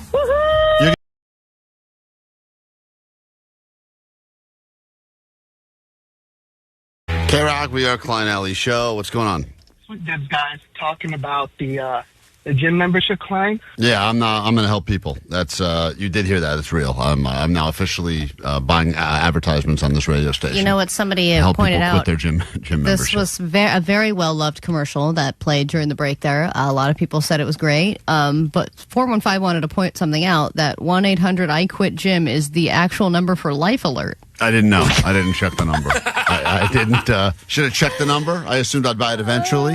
I needed to get some clients first. Go ahead. Hi. I just heard something about Klein going to the gym more often. Blah blah blah. No. Not more often. Less often. Yeah. Zero. Get it right. He's not a trainer. I'm not a trainer. I'm not a lawyer. I hear that guy all the time yapping about timeshares, and I want to do the exact same business, but to help people get out of the gym because, as Allie pointed out earlier this week, there's some new law now that's going to make it even harder for you to try to get out of your gym membership. There's a law that they're trying to pass to make it easier, right. And all of the companies and gym places are trying to stop that from happening because they want it to continue to be difficult because they know that they've got you by the balls. Right, so I'm going to start this bit. You heard a little bit of that. Do the voice. I'll get you out of your gym membership or you don't pay. Somebody said, I love the voice matching that Klein's trying to do. It just makes him sound constipated. Leave the heavy lifting to me. Right, like that. That guy sounds like an authority. I know he's not a lawyer, but he sounds like an authority, and sounds like an honest fella. Yeah, I don't have a timeshare, but if I did and wanted to get out of it, that's the guy I'd call. Yeah. On the flip side, if you have a gym membership, I understand how many people are sitting there right now. You're listening to this. You may be paying every single month, and you're going, I just don't want to deal with the. It's the whole thought of the going and that look of judgment they give you. That doesn't faze me anymore. Yeah, at this point. I'm very interested if someone were to use the service and call 1-800-QUIT-GYM, which will get you nowhere. But if somebody was actually to use your services, yes, what would you do? And do you think you really could get them out? Because you can't get yourself out of your own. I did eventually when I got the date right. I had to just get there on the right date. There was a few months there that I was... Thank God you pay nothing. Yeah, but I don't know what... I'll figure it out, Allie. I haven't figured out the whole business model yet. First, I made the commercial. I didn't check the phone number. It's good to do commercials before you know the business model. The business model is people will DM me on Instagram, since apparently that phone number doesn't work. And I'll say what's going on, where are you a member at? What kind of a contract you think you're in? All right, I'll get you out of it. And then eventually we go splitsies on what I save them, probably. Yeah. I don't know. I got to figure that part out. I feel like you're going to help people that have Equinox subscriptions much faster than ones that have curves. Doesn't matter. I don't care what your subscription is. Any membership you're a part of. Some people are locked in for a long-ass time. You they know, don't it's even funny. realize. I was actually talking to Katie about this last night because we were talking about it yesterday, and she was like, she hasn't been to hot yoga in weeks. She pays monthly for the membership to Unlimited Hot Yoga, which I've never done. I've always just bought the class bulk packs because billions of dollars are being wasted. And I was like, Katie, you're not using this anymore. It's $150 a month. It's expensive. That's how much that costs? Yeah, hot yoga memberships are very expensive. It's just to cover their heating bill. So she was like, all right, fine, I'll go tonight. And she went, and the teacher said, you should just quit. Told her to quit. She was like, you shouldn't do the membership because you're not coming enough. Man, instead of convincing her to come more, they were like, you should just stop. That's kind of some like weird reverse psychology thing though too, because that's how they get you. Also, you know, it's like you're either locked in. You must not be enlightened. Listen, if you are current, and I'm curious if you've successfully been able to quit a gym, like what did you say to get out of it, even if you had a contract? Because a lot of times they're like, look, we don't care what your reason is. That's why people do have to fake. I'm moving out of state. I've said that the amount of times I fake moved out of L.A. to get out of gyms, it's wild. And one time, I don't think they would even care about that. The guy asked me where I was moving to, and I said, Austin. And he goes, that's where I'm from. And then he said, where are you living? And I had no answers to any follow-up. Austin. I was like, I just told you, Austin. He's like, what part? The Austin? I said, West Austin? I said, the apartment complex by the thing. And he's like, oh, you're With talking the cowboy about hats. the Commons or whatever? I'm like, that's the one. He's like, you're going to love it there. He's like, we have a location there, actually. That's what he said, we're building one there. We could just transfer your membership. I said, all right, I'm not going to Austin. Just cancel. But I think the problem is that you're locking yourself into a membership in the first place. Like, I have been through the timeshare meeting. Similarly, I tried to get that free cruise. I sat through a timeshare, and it was hard to continue saying no for, I think, 3 hours straight. And they bring you into different people, different rooms, all this stuff about convincing you why it's so great. And eventually, you have to have the willpower to just continue to say no. And with gyms, it's like they're getting at this deep part of you that doesn't believe in yourself. Yeah. And your ability to get better. And you're like, everybody has that little voice that's like, I could try and make myself better. I could try and do something that's going to make me feel good and improve my self-esteem. And that's what they target. And they try to do that little thing where they go, look, don't think about it like you're coming every day. Just right now, just take it slow. Come once a week. Mm-hmm. Do a lap. Just hop on the treadmill and you go, I can do that for myself. And then, but that's why you need a guy like this. Are you trapped in a toxic relationship with your gym? Do you cringe every time you walk past that elliptical machine? Are you trapped under a bridge like me? Someone says it sounds like Klein's trying to sell Jake Shack beans. Yeah. I am not. I'm not trying to sell beans. I'm trying to be the official voice. This guy, this timeshare guy, he's carved out a nice niche for himself. He's the guy now. I want to be that guy for everyone's getting them out of their gym memberships. I don't know how to do it. 626 said all you do is cancel your card. Well, okay. Yeah, you could do that too. But I've got my own approach. And my own approach is much more roundabout. Is apparently much more convoluted and not well thought out. And just like any time I've joined a gym, it's impulsive. And now listen here. All right, fine, I'll renew. That's said, willpower. You say I get a smoothie? Okay. Got me for another 3 years. It's KROQ. We are Klein Alley Show on a Friday morning. Yes.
K-Rock, Klein Alley Show. Postmaster Johnny's in the studio now, which means it must be some time for Johnny Doesn't Know. If you'd like to get in on that, we got tickets up for grabs. Look at this. You get to go to Yo Gabba Gabba, where it'll be children and adults and people like Johnny at the Fox Theater, Pomona, August 1st. Got tickets for that right now, and we'll even give you one of them tiny towels. What? Everyone who gets theirs right will get a tiny towel, and then someone will also win these tickets to go see Yo Gabba Gabba. If you'd like to play, call us 800-520-1067 for Johnny Doesn't Know.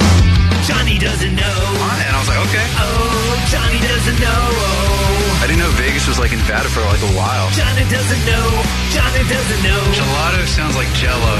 Johnny doesn't know. It like goes wiggles.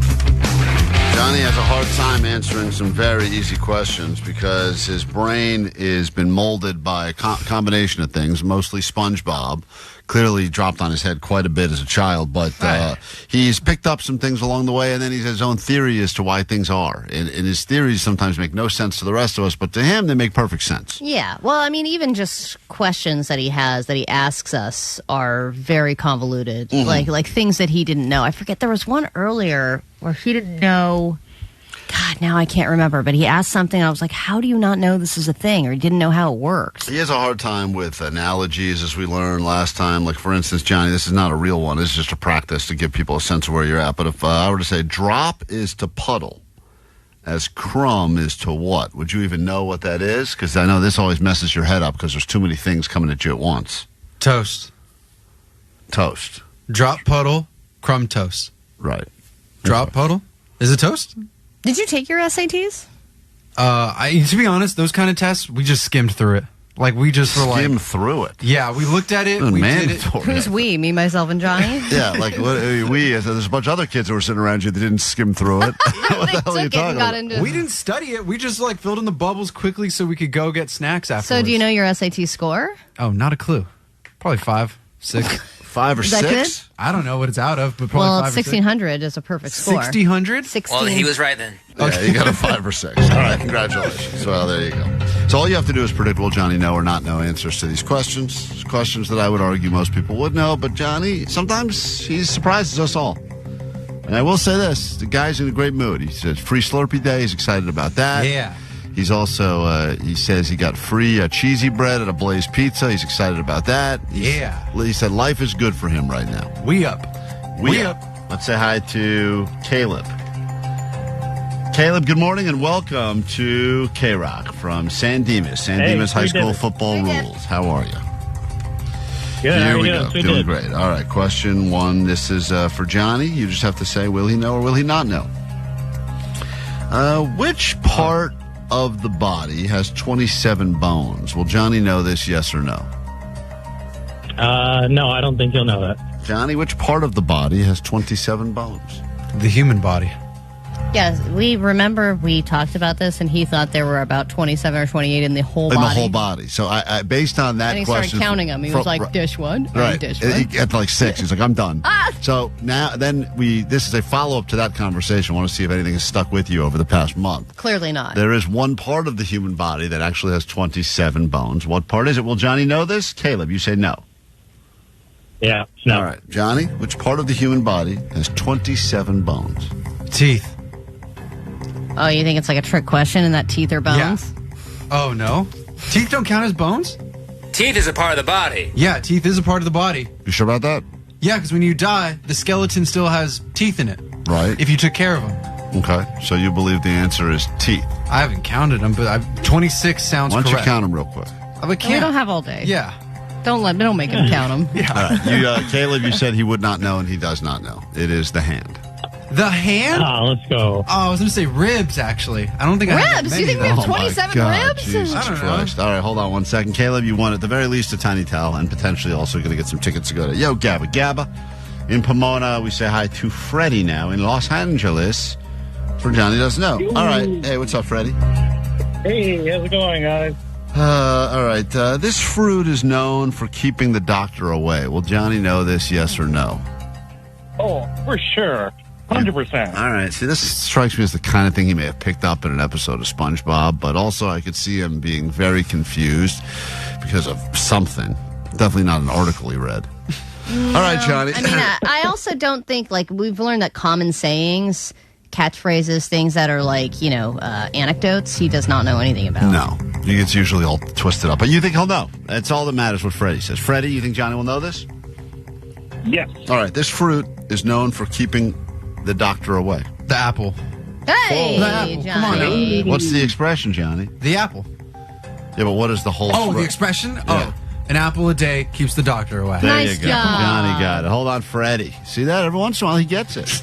Well, every once in a while, though, Johnny has like a catchphrase that he learned from his weird pervy uncle. Oh, yeah. It's like, you get on your knees and keep your mouth open. Yeah. What is that? It's like, what? Yeah. He's like your uncle used to say. And I'm like, what are you talking about? Those are not accurate catchphrases. That has nothing to do with saving money, Johnny. All right, moving on. Let's say hi to, speaking of Apple, we head to Apple Valley, and we say hi to Catherine, who's next up for Johnny Doesn't Know. Good morning, Catherine. Good morning, Sweet Dibs. Sweet Dib. All right, Sweet Dibs. Here's Johnny's next question. Johnny, what gift did France give America in 1886 as a symbol of friendship? What gift did France give America in 1886 as a symbol of friendship? Catherine, will Johnny know this? Oh, no, I don't think so. Mm-hmm. Okay. Damn. She sounds so sad for humanity when she says it. Johnny, it's a gift of friendship from France to America. The year was 1886. What was the gift? When was slavery abolished? Oh, that's so not relevant to any of this. I'm sorry, wait. Please. The gift of one slave. Here you are. You think that's the gift from France? The gift of freedom of slavery. I think they gifted them. Well, you think that's how slavery ended? It's either slavery. France said end it? They're like, abolish all slavery right here. Johnny, take a second and think about what you're saying. You said 1886. This was a gift from France to America. Croissants. Croissants. Now that's a better guess. Is that food? It was either croissants. Is that food? Instead of food. Croissants, slavery, or New England. The whole city of New England? No. The country. Like we give you Great Britain. Oh boy. The Great Flag. We give you the whole country. It's crazy. You think France gifted America England? Well, what else are they going to give us?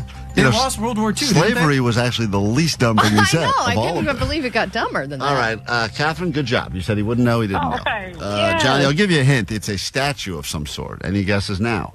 Oh, Statue of Liberty. There She's French. you go. I've seen that video. Yeah. She's French. Yeah, she's not even American. I love French girls. They're wild. Yeah, she's not even American. She's French. Yeah. Yes. Oh, okay. Yeah. Damn. She's holding a giant croissant. That's right. Oh, yeah. The fork. All right. Yeah. So moving on. Johnny didn't get that one. That was a struggle. That was tough, Wow. dude.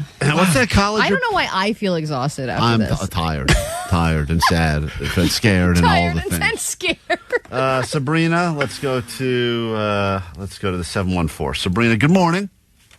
Good morning. Everyone so far has gotten a tiny towel, but who will also get tickets to go see Yo Gabba Gabba? Johnny doesn't know. Here we go, Johnny. Next question. Man, I'm nervous to even ask this one. Go ahead. Let's cook. What continent Yep. is home to the Great Wall of China? Will Johnny know this, yes or no?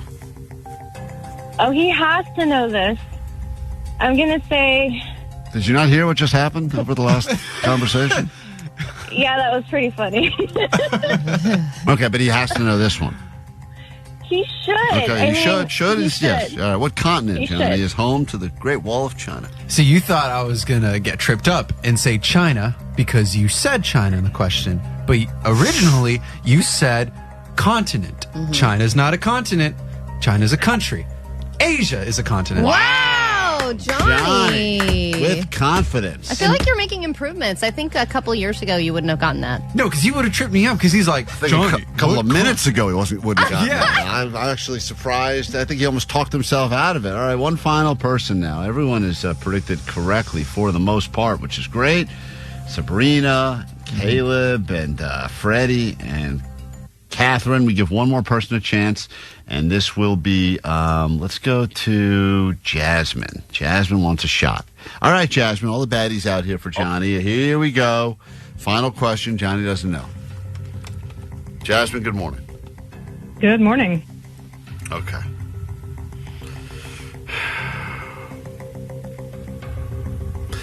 Do you think Johnny will know, Allie, who the first person is who walked on the moon? That is the question. Will Johnny know this? Yes or no? Jasmine. I'm going to say no. He's not going to get the first name if he did get it, but let's go with no. All right, no.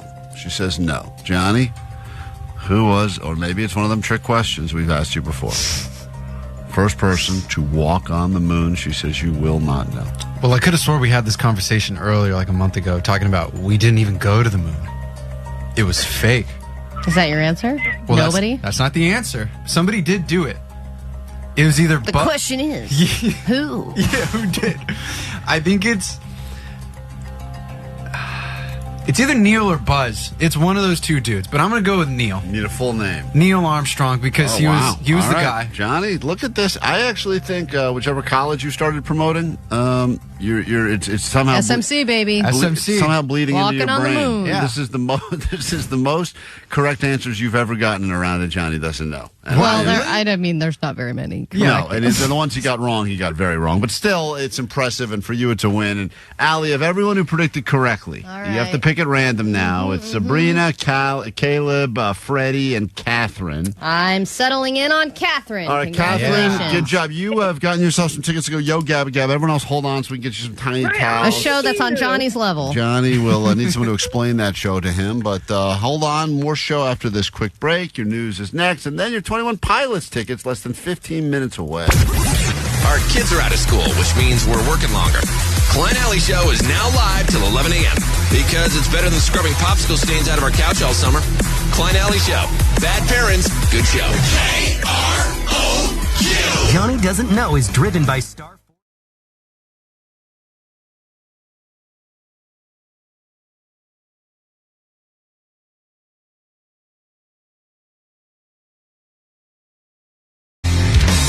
Show. Hey, where's that gavel? We had some listeners that sent us a nice gavel, so we can make this petty claims court seem a lot more professional.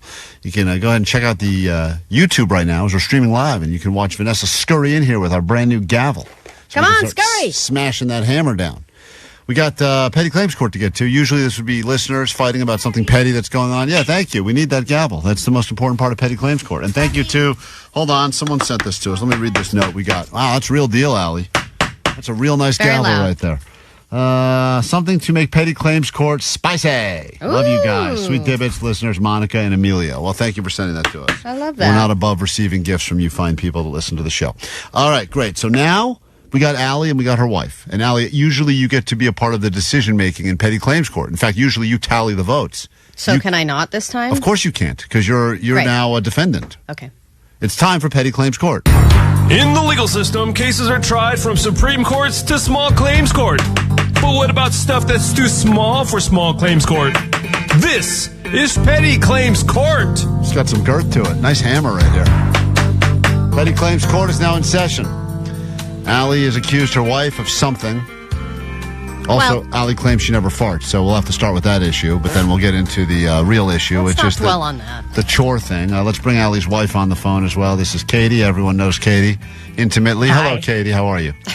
I'm doing okay. How are you? Thanks for always good to talk to you, and thank you for joining us in this petty claims court. I didn't know this is what I was joining. Like, this just upped the stakes. So earlier in the week, I brought this up. Katie, you're the one who has the chore of cleaning the cat's litter boxes and making sure the food and the water is full. And we had 2 cats, now we have 1, and you pitched to me that you would no longer like to do this chore because your heart's not in it, because Zoe is now gone, and you're really just doing it for, quote, my cat, so it should be my responsibility. Is this correct? Yes, that's true. I don't want to do it anymore. I'm ready to rule. Katie's right. Court over. Which I have been doing it for years and years and years, and I primarily was doing it for my cat because she was more needy. And, we risked her peeing and pooping in other places. So I was on top of it. Allie wasn't on top of it. Allie didn't volunteer to help in that department. I thought you should have seen Allie's face right there. It was great. I thought you should actually check out the YouTube now if you want to watch Allie's face making faces she doesn't normally make.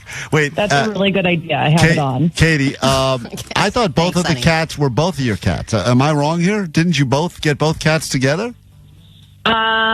No, my cat was mine first, and then Callie, we technically got one when we first started dating, but she's Allie's cat. She lived with her, and Zoe lived with me.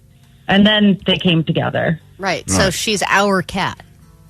I mean, yeah, but she's mostly yours. So now Allie's bringing up the point that she wants, if you want out of that chore, then we should reevaluate the whole chore situation in the relationship. Yeah. Because So this is the thing. I would like to see a list of what she thinks she does, and you should ask me what I'm doing right now and what I've done this morning. Well, that's the thing is Katie flexes the chores. Well, this morning I did this. Well, this morning I did that. And I'd like to hear what you did this morning. Go ahead, Katie. Please tell us. Well, currently I'm folding our laundry. I unloaded the dishwasher, washed the dishes in the sink, cleaned the bathroom, swept the floor. You never clean the bathroom or sweep the floor. So let's just... She's under oath, so she's not lying to us. She wouldn't lie. I'm not saying you didn't do it. I'm saying I'm usually the one who does all the deep cleaning. Is that correct? Sweeping is not deep cleaning, sweetheart. And if you don't think I sweep multiple times a day, I'm going to stop sweeping, and you can see how dirty the house gets. All right. Yes, sweetheart. Number one, we have a Roomba. Yeah, tits. So, okay. Number two, yes, half the time. Maybe you do sweep, but I mop 100% of the time. Which is what, every 3 months? Oh, hey. Bam! I also clean the kitchen. I do all the deep cleaning of the kitchen, and you deep clean like once every 3 months. No, I deep clean throughout. Or if you happen to take an edible one weekend and then do it because I asked you to. Yes, she said, will you please take an edible and clean the house? And I said, happily, I will. Are you saying that Allie is exaggerating her amount of chores and the effort that goes into them? Yes, I don't care that I do a lot of the stuff around here. Sounds like most of the stuff. Yes. No, it's not most of. I just don't want her to lie about it. She shouldn't be taking credit where there's no credit to be taken. When was the last time you cleaned a toilet in our house? I don't know, a couple months ago. No, that's not true. When did you do it? I did it last week because I do it. When I did it? Because she blew that bitch up. You did. Well, also, the other thing is that I make the meals 100% of the time. Oh, you're pivoting. Right. You're moving away from what we're talking about now. You're changing. Objection sustained. I talked to Masa about this at yoga, and she agreed that mostly all you do is cook. Oh. You are talking about this with her. Order. Excuse me. I do so much more. I am cleaning all the time. All right, listen. It feels like both of you think you're doing everything, and it turns out that we probably both are. The only person that's doing everything is Katie. That's not true. You also, a lot of the time, I end up cleaning doing up. Everyone, not everything. Okay. All right, I will accept Thank you that. so much, Omar. Objection sustained. Why are you overruled? I hate the gavel. The gavel's great. The thing is, I'm also doing most of the cleanup because Katie said that I am a messy cook and I need to clean up after myself. Right. That is so true, and you have gotten a little bit better at that, and I appreciate that. And I run the dishwasher because you say you don't want to run the dishwasher. 818 says this is the greatest petty claims court ever.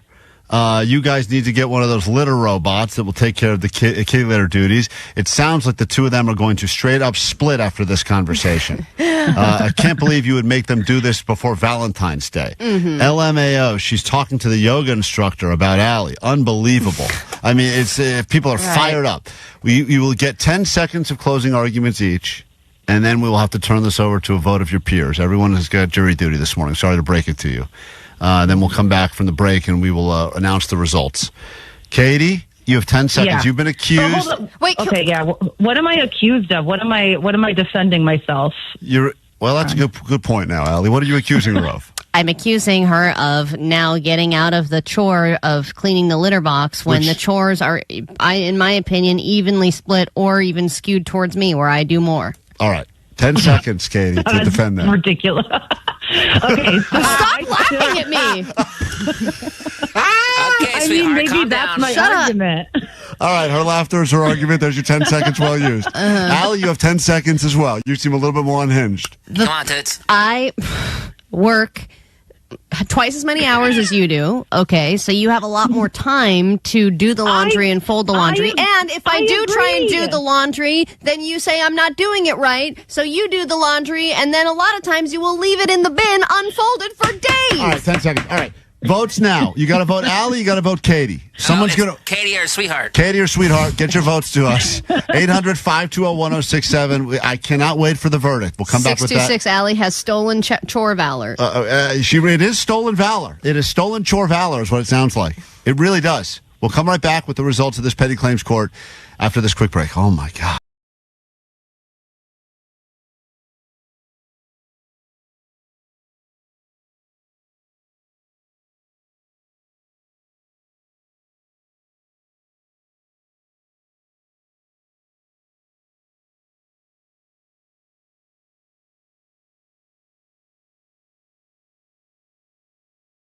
News now, and then your tickets to see 21 Pilots here on KROQ Friday morning. We are Klein Alley Show. Also, in a moment, we'll get into this conversation about what actually makes someone cool, because science apparently has answers. And I think that if you use the expression, science has answers to what makes people cool, you're officially not cool. Yeah. But science thinks they are. I guess some of the scientists go, well, it's not us. Let me figure out what the scientific equation is. Is it wedgies? Please say wedgies. Let's figure it out. Virginity intact? No. We'll come up with that and more after this. Your news starts now. Grab your Adderall. It's time for ADD News. All right, the Dodgers may not be the best at supporting the majority of their fan base lately. Of course, after pledging that $1 million donation for immigrants, they're kind of back to being totally silent on the issue. But one thing they are good at is coming out with more products that you want regardless. And they just released their next batch of promotional giveaway items. I imagine we will see long lines for a lot of this stuff. They are going to do a Fernando Valenzuela bobblehead, which is, I guess, a bit of a nod, no pun intended, to their Latino fan base, which again makes up over 60% of their fan base. But they're also doing a crossover Kobe Lakers bobblehead, and that will be released on Kobe Day, which is August 8th. See, I wonder if, not that they ever have a hard time selling tickets to Dodgers games, although potentially more so, if they're taking usually the best giveaways and giving them away on the nights where they've got the most tickets for sale. Like, certain teams that sell very well always. That's interesting because the Kobe one is being given away, like I said, Friday. But they're playing it says Friday, August 8th versus the Blue Jays. But then the Shohei Ohtani 50-50 bobblehead's another thing they're doing is August 27th versus the Reds. So those probably seem like kind of lame games, right? I just remember growing up, they would always have, on the games that were the good games, or like they didn't matter, that would be like lame poster night. Where like the poster would suck. And then like if you wanted something good. That explains why I have bad fanny packs for every game I've ever been to. Yeah, but that means the games were good usually. Like if the prize is crap, then the games are good. Although in the lesbian community, I guess a fanny pack's a good prize. Oh my God, yes. Oh, you were excited about that. Limited edition fanny packs? Yeah. That's my bobblehead. Oh, really? That's my love language. It is. You know how much I could fit in a fanny pack? Yeah. I'm not a purse person. You've seen it. I carry a phone with me, and that's pretty much it because I don't really need to carry cards or anything else. And then if I do carry anything, I'm a fanny pack gal. You should bring more attention to your fupa. You're right. Yeah. No, it actually blocks the fupa. That's why she wears it.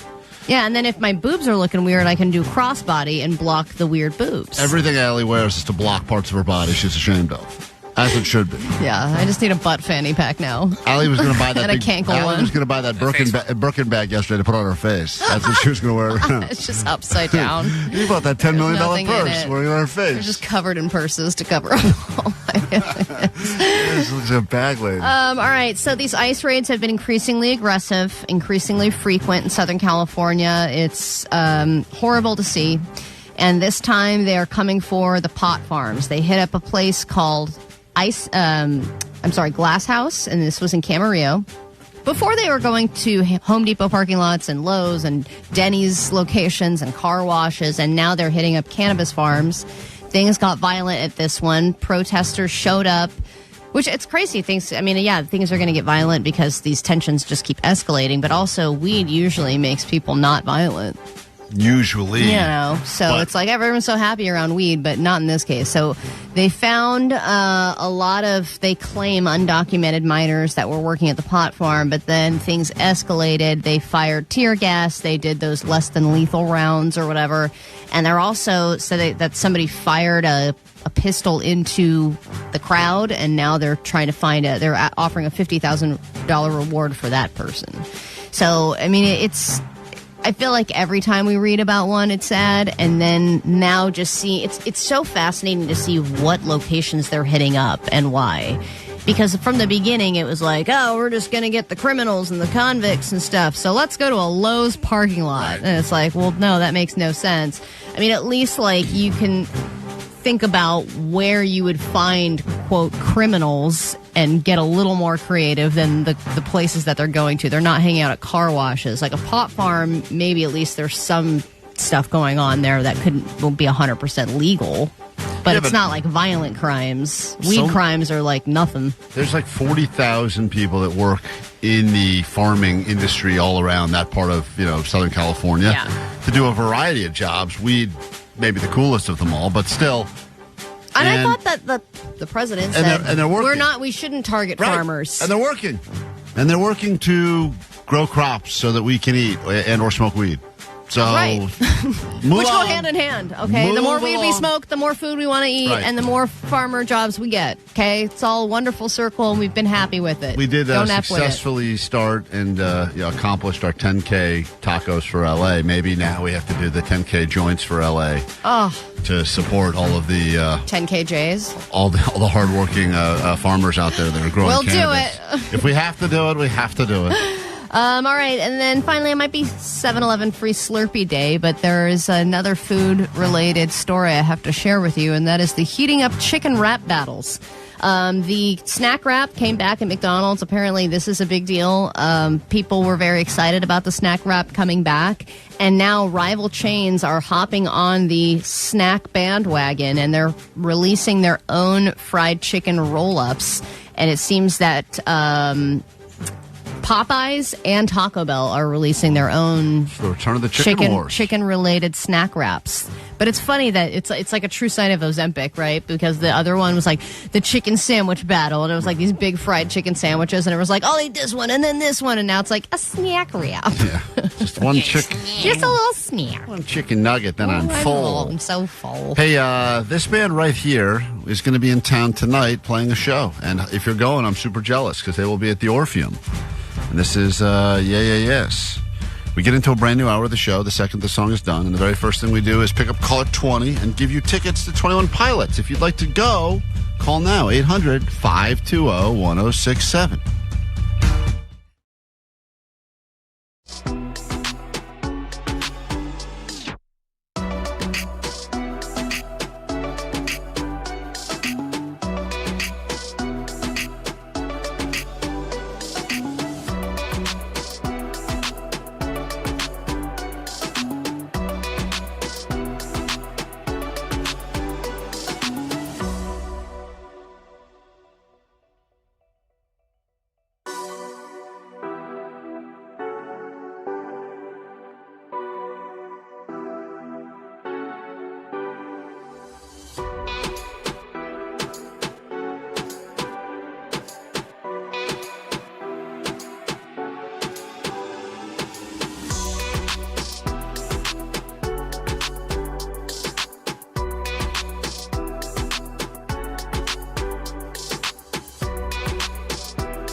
famous K-Rock. Thank God it's Friday! Just after 9 o'clock on a Friday morning, here we are on K-Rock. Good morning. Welcome to it. Klein Alley Show. In your ear holes where we belong. Should have mentioned this earlier. Did not. Also on YouTube. You can watch us there. Hey, girl. Streaming and check out videos up there, including yesterday's high voltage food review of the pickle sandwich.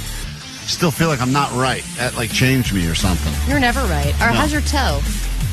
My broken toe is still broken, still swollen. Now it's very bruised. But you know what? Every day it's a new fun thing. Bruising is a sign of getting better. That's right. It's a sign of growth. We all have emotional bruising, physical bruising. This hour on the show, we'll figure out if you're officially cool according to science. What does a person do or not do that makes them cool or uncool? There's a new research out. 6 things that apparently you must possess if you want to be considered cool by society, and if that even matters anymore. It's interesting, too, because they list who people think is the coolest celebrity. Oh, Joshua Jackson. Oh, yeah. Definitely. A practical man, a family man. We also got the box of shame to get to. Our deepest, darkest, most shameful secrets will be revealed, and we get to all of that. But the very first thing we should do is give you something that you want, and we go to Inglewood and say good morning to Fernando. Good morning, Fernando. Hey, good morning, K-Rock. You are caller 20. Yes, what? 21 Pilots tickets in your future. BMO Stadium show October. And I'll write your name down on the standby list. Maybe we call you back and give you the good news that you'll be seeing them again in Florida, all right? Beautiful. Thank you, guys. Thank you so much. Thank you so much for starting your day with us here. All right, just when you thought you were in a good mood, it's all about to change. What deep, dark, most shameful secret will be revealed? The box of shame will be brought into the studio in moments. And then one of us will have to explain ourselves. And usually it comes back to haunt us. Something we've done that we don't feel proud about, and we probably shouldn't share with anyone, let alone with all of you, but we will do it, and we will do it next on K-Rock. Here's a good song for your Friday morning.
to sit through, but it's time for us to enter the box of shame. None of us are proud. We don't know what secret will be pulled out of the box here. We all put in our deepest, darkest, most shameful secrets once a week, try to pull them out, and then allow you to mock us. And hopefully, we hope it's Jake, right? The box! What's in the box? Of shame. I think the difference is that Jake, and I would add Johnny as well, does things that are shameful, but they don't think they're shameful.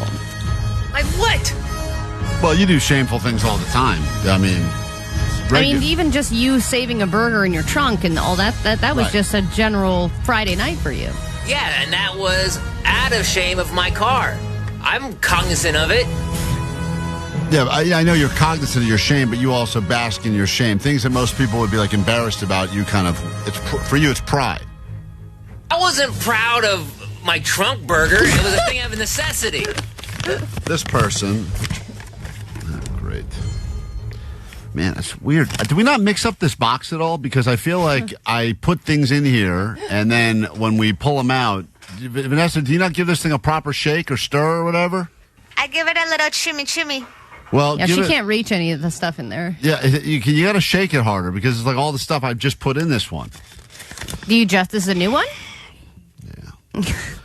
I think maybe This person- nobody is putting things in at a rate. Is anyone else adding shameful stuff to the box? I added something. I've been taking things out. About your own stuff? Everybody. He uses toilet paper. This person stole one of the cards his kid made for his wife for her birthday and took credit for it. Oh, damn. Okay, let me just say. Wait, your kid made a card for your wife no. and then you took it? A couple things, two things. It's not exactly right. What happened was my wife's birthday last week. They got cards at CVS to give to her for her birthday. They each got a card. I forgot to get a card. What? I don't buy. I'm not a fan of buying cards. I don't like. Yeah, cards. I know, but didn't you plan a whole you had a whole cake that the monkeys ate? You had a whole trip that you planned. You're like Mr. Card. You have cards in your backpack all the time. I never remember to mail them out, and I feel guilted into getting them, and that's usually just for like Mother's Day or whatever. And usually I end up finding cards in my bag and go like, I was supposed to mail that out 3 months ago. Should have given her old Mother's Day cards. Better than nothing. My kid each picked a card out, and I basically crossed out, added one of their names to the other card to make it look like one card came from both kids, and then I took the other card and I made it look like when you crossed out the other kid's name, did you turn it into something? Like a big heart? Turned into my name. Oh, so you just crossed out her name. I Sharpied over it in big Sharpie and wrote Kevin. I wrote my name and over her name. And then we were on FaceTime because they gave her the cards when we were in Mexico. And the kids go, "Did you get our cards, Mommy?" And she goes, "I got your card, girls." And then the other one tried to clarify. And she's like, "Did you like mine better with the ice cream?" You're like, no Wi-Fi. I just said, she got the cards. Everyone got the cards. Sorry, gotta go. I did feel bad in the moment. I know it seems like a small thing because whatever, it's just a card. But I realized. Did she do like little drawings in it or anything, or she just signed it? Her name with a heart. And I crossed over it with a Sharpie. Lame. Well, and I had to put a heart over my name too to make it fit. But I felt bad. I felt bad about doing it. It's not shameful necessarily, although I think my kid would be upset. Well, why don't we tell your kid? And they can't. There can't? What does that mean? They can't come to the phone. What do you mean they can't come to the phone right now? Didn't they just figure out how to use the phone? Call them. They're not. They're at camp or something. Dude, they would be so pissed. They would not be happy. Because kids take pride in their, even if it's just signing their name with a heart, that's work for them. It took half an hour for them to pick which card they wanted to even give her from. Was it at least a good card? One of them wanted to do a thing with a purse on it because my wife likes fashion. The other one did a thing with ice cream and donuts on it because the kid likes ice cream and donuts. So which one did you steal? I had to steal the ice cream donut one to make it look like that came from me, which was also a weird card to give from an adult to give to another adult. That you just seem like a bad card picker. But at least I didn't have. If I had no card, it would have been a thing. So I just did it say I'm donuts about you? No, it didn't have a joke. It didn't have a joke. It said like it's your birthday, live it up or some crap like that. But the point is, I stole a card from my own child to give to my. Yeah, wife. you didn't realize in the moment maybe I should try and find a card or another thing to make up for the fact that I have no card? No, because everything got all, my whole trip got all screwed up because technically we left later than we were going to leave. There was a funeral, there was everything, so it was all last minute. You should have just written a note explaining all this. Should have written that down. Should have written that down. In the and then donut signed cover. Kevin with a heart. That would have been good. We take a break. When we get back, oh yes, why are you cool or why are you not cool? Science has weighed in. You'll want to hear if you possess any of the traits that make you officially cool. Is it just skateboards and cigarettes? That's what I think. But apparently there's more to it than that, and we'll come back with that next. KROQ Road Trip USA. Your favorite KROQ bands and destinations all across the country. Stop 1. Ride a roller coaster at Busch Gardens. Make friends with an alligator. Fall in love with a Cuban sandwich when you see 21 Pilots in Tampa, Florida.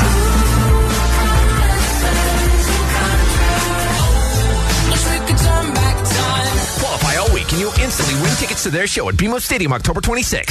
We're 21 Pilots and we don't approve of that. Yeah, but KROQ does.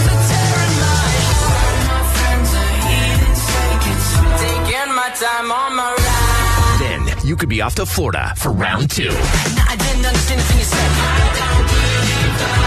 Because nothing says summer like music, humidity, pirate parades, and a lizard watching you eat lunch.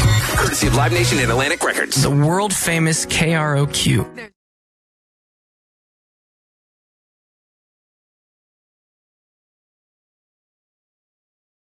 Allie's show. Allie did tell us earlier this week she's planning on adopting not 1 but 2 additional kittens, and she thinks she's a hero because she's saving them, but really she's ruining her own life. And you're not listening to me, you're not listening to anyone, so we had to get your mom on the phone. And even you from the future could not talk yourself out of it, and we heard that sounds like a chaotic mess that you're dealing with. Hey, Allie, it's me. Allie from the future. You sound even more gay in the future, which is amazing. I don't know how that happens.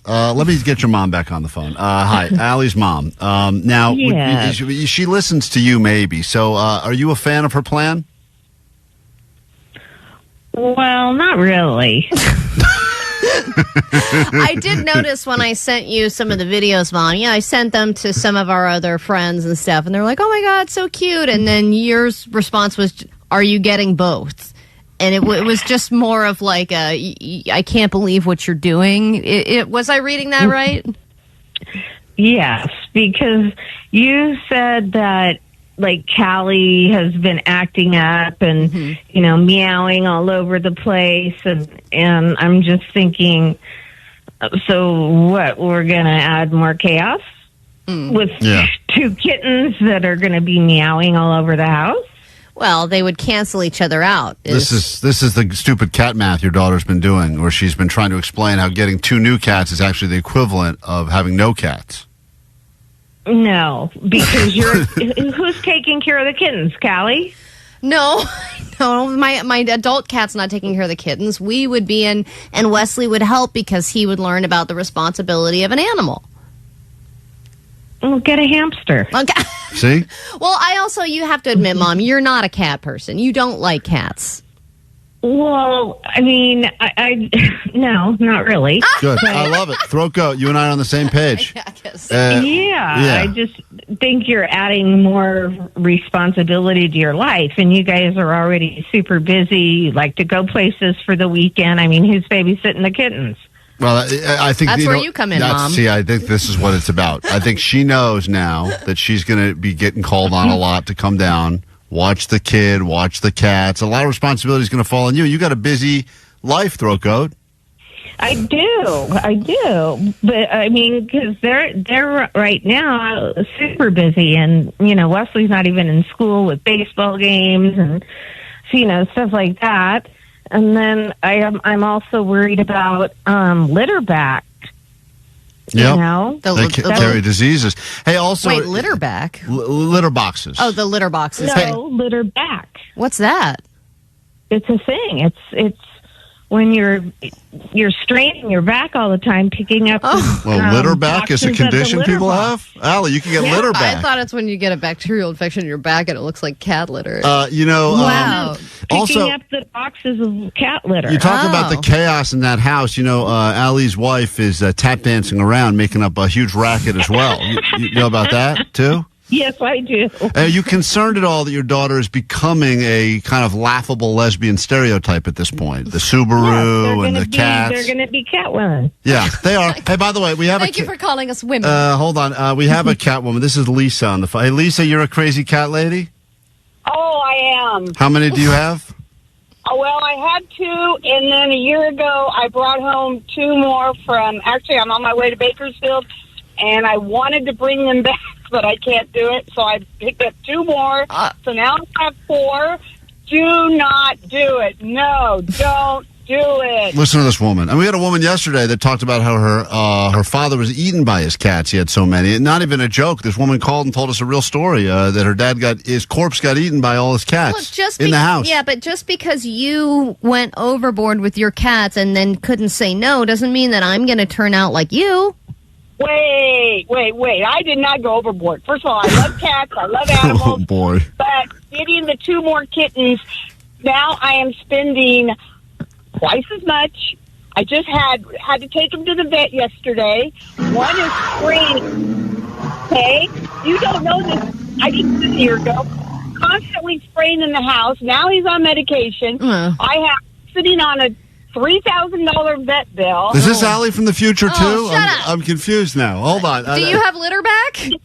Love cat. Oh, probably cat boxes in the house. All right. This is a woman who's she's saying everything that your mom and I are saying to you, Allie, which is you got to cut this. I know people are trying to talk you into it because it's adorable. Everyone loves a kitten. You are as cheap as anyone. You are so cheap.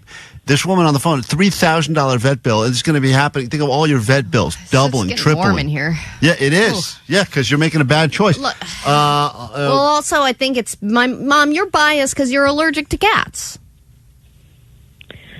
Yeah, but I mean, the concept is a novelty type thing. Oh, cute little kitten. Aw, wouldn't that be fun? And then you're going to be, a month into it going, what have we done? Yep. Hey, we're saying the same thing. If you and I are on the same page and Allie's just not listening, she's choosing to tune us out. Well, because we already made the decision, and Wesley's really excited. The cats aren't in our home yet; they're not ready to be picked up. We've had time to think about it, and Callie does need a companion. That's why she's got. Did Callie tell you that? She said it with her eyes, Mom. 714 says Allie has a lot of time to take care of cats because she doesn't have to worry about paying her phone bill because she's still on her mom's plan. Yeah. That's I love that, Mom. But are you aware that Allie had a death in the family yesterday? No. Yeah, Mom. One of the fish died. Aww. Yeah. So I mean, the clearly one on the left. She's not fit. That was his name. I knew it would be the one on the left. Yeah, I know. He was a lazy fish from the beginning. Last fish exactly. on the left. Yeah. Okay. All right. Well, there you have it. He disintegrated when I tried to take him out of the tank. Allie, God, that's so gross. Thank you. That is gross. That's right. Well, listen, we tried. I called out all the stops that got the big guns in here. Throat Goat took a break from her morning activities to call in and tell you don't do it, but you're not listening. I know, but you can buy a lot of fun cat stuff on Whatnot for me, Mom. Oh, please. Okay, there you have it. That's Allie's mom. Thank you. We tried. Okay. Allie, I love you, Mom. Did any of us convince you or no? My mom has given me a lot to think about. We do have a lot going on. We have a lot on our plate. So many people on the phone. And we now do like going out of I town. want to talk you out of this.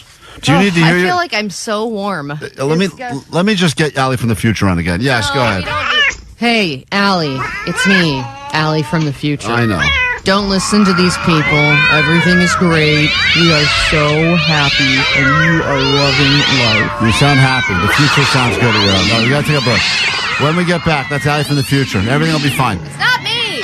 When we get back, they're eating my body. Petty Claims Court after this.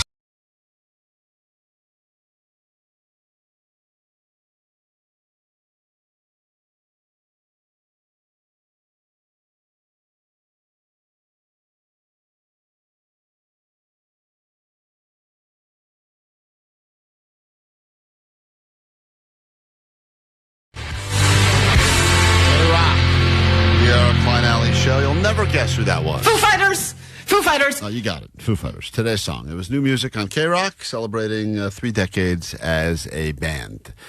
If being cool is important to you, then perhaps this show shouldn't matter to you, because I don't think that we consider ourselves cool. KROQ is cool, yeah, but this show, Jake the Nerd is right in the name. Not cool. He's Jake the Nerd. But there's things about him. I wouldn't call him Jake the Cool. No, Jake the Cool makes no sense. On the flip side, there are certain things, traits that people have that I think we universally would agree that person is cool for X, Y, and or Z. Mm-hmm. And now science has weighed in. A new article that just came out, I think, in the last 24 hours. They have looked at all of the traits a person can have, and they said that for someone to be considered, quote, cool, at least in the traditional sense, they must have, I think, all of these 6 traits. Yeah, there were 6 traits that they boiled it down to. They're long words, so there's some sub-words just to make it a little clearer for any of us. This is uncool people trying to make cool people feel dumb, is what they're doing now. You want to look not cool? Use big words, dum-dums. Yeah, big words. So the question we have for you, we'll read this and see if any of us are actually cool, or if you consider yourself cool. But what other things do you consider someone must have and or do to be cool? During this heat wave, nothing more important than being cool. Oh, yeah. So the number one was extroversion. People who are outgoing, who are socially confident and comfortable. People who have no problem walking up to a stranger and talking. That's just how confident they are. I so strongly disagree with that, because I think some of the people that people think are the most cool are these weird, loners that, man, that guy's cool. He's just sitting there by himself in a shadow talking to no one. Right. And maybe, the tall, dark, handsome kind of thing, where they're just kind of sitting there reading a book. Or just potentially you think to yourself, that guy is so cool. He's too cool to even feel like he has to have conversation. He's just there by himself being cool. Yeah, and actually the last person that unsolicited came up to me and was outgoing and started talking to me, I was like, wow, this person's so outgoing. And then I was like, oh, you're autistic. Oh, yeah. So that's a difference too. That's how we met Jake. That's how we met Jake. Very confident, very good social interactor. So they say, according to the stats, the first thing is you have to be very outgoing. Yeah. Outgoing and social is already an important stat to, quote, being cool. Number 2 was the quality of autonomy. So if you're independent, if you're self-determined, if you don't really listen to what other people are saying, you're a bit of a rule breaker. Somebody I know, a close friend of mine, is like this, where she's just always been of her own mind. She's not sometimes it goes with what people are, trends that people have, and sometimes she just does her own thing, and it's great. Number 3 is power. So influence, status, presence. Are people doing things and following in your footsteps? Take, for example, that morning routine guy.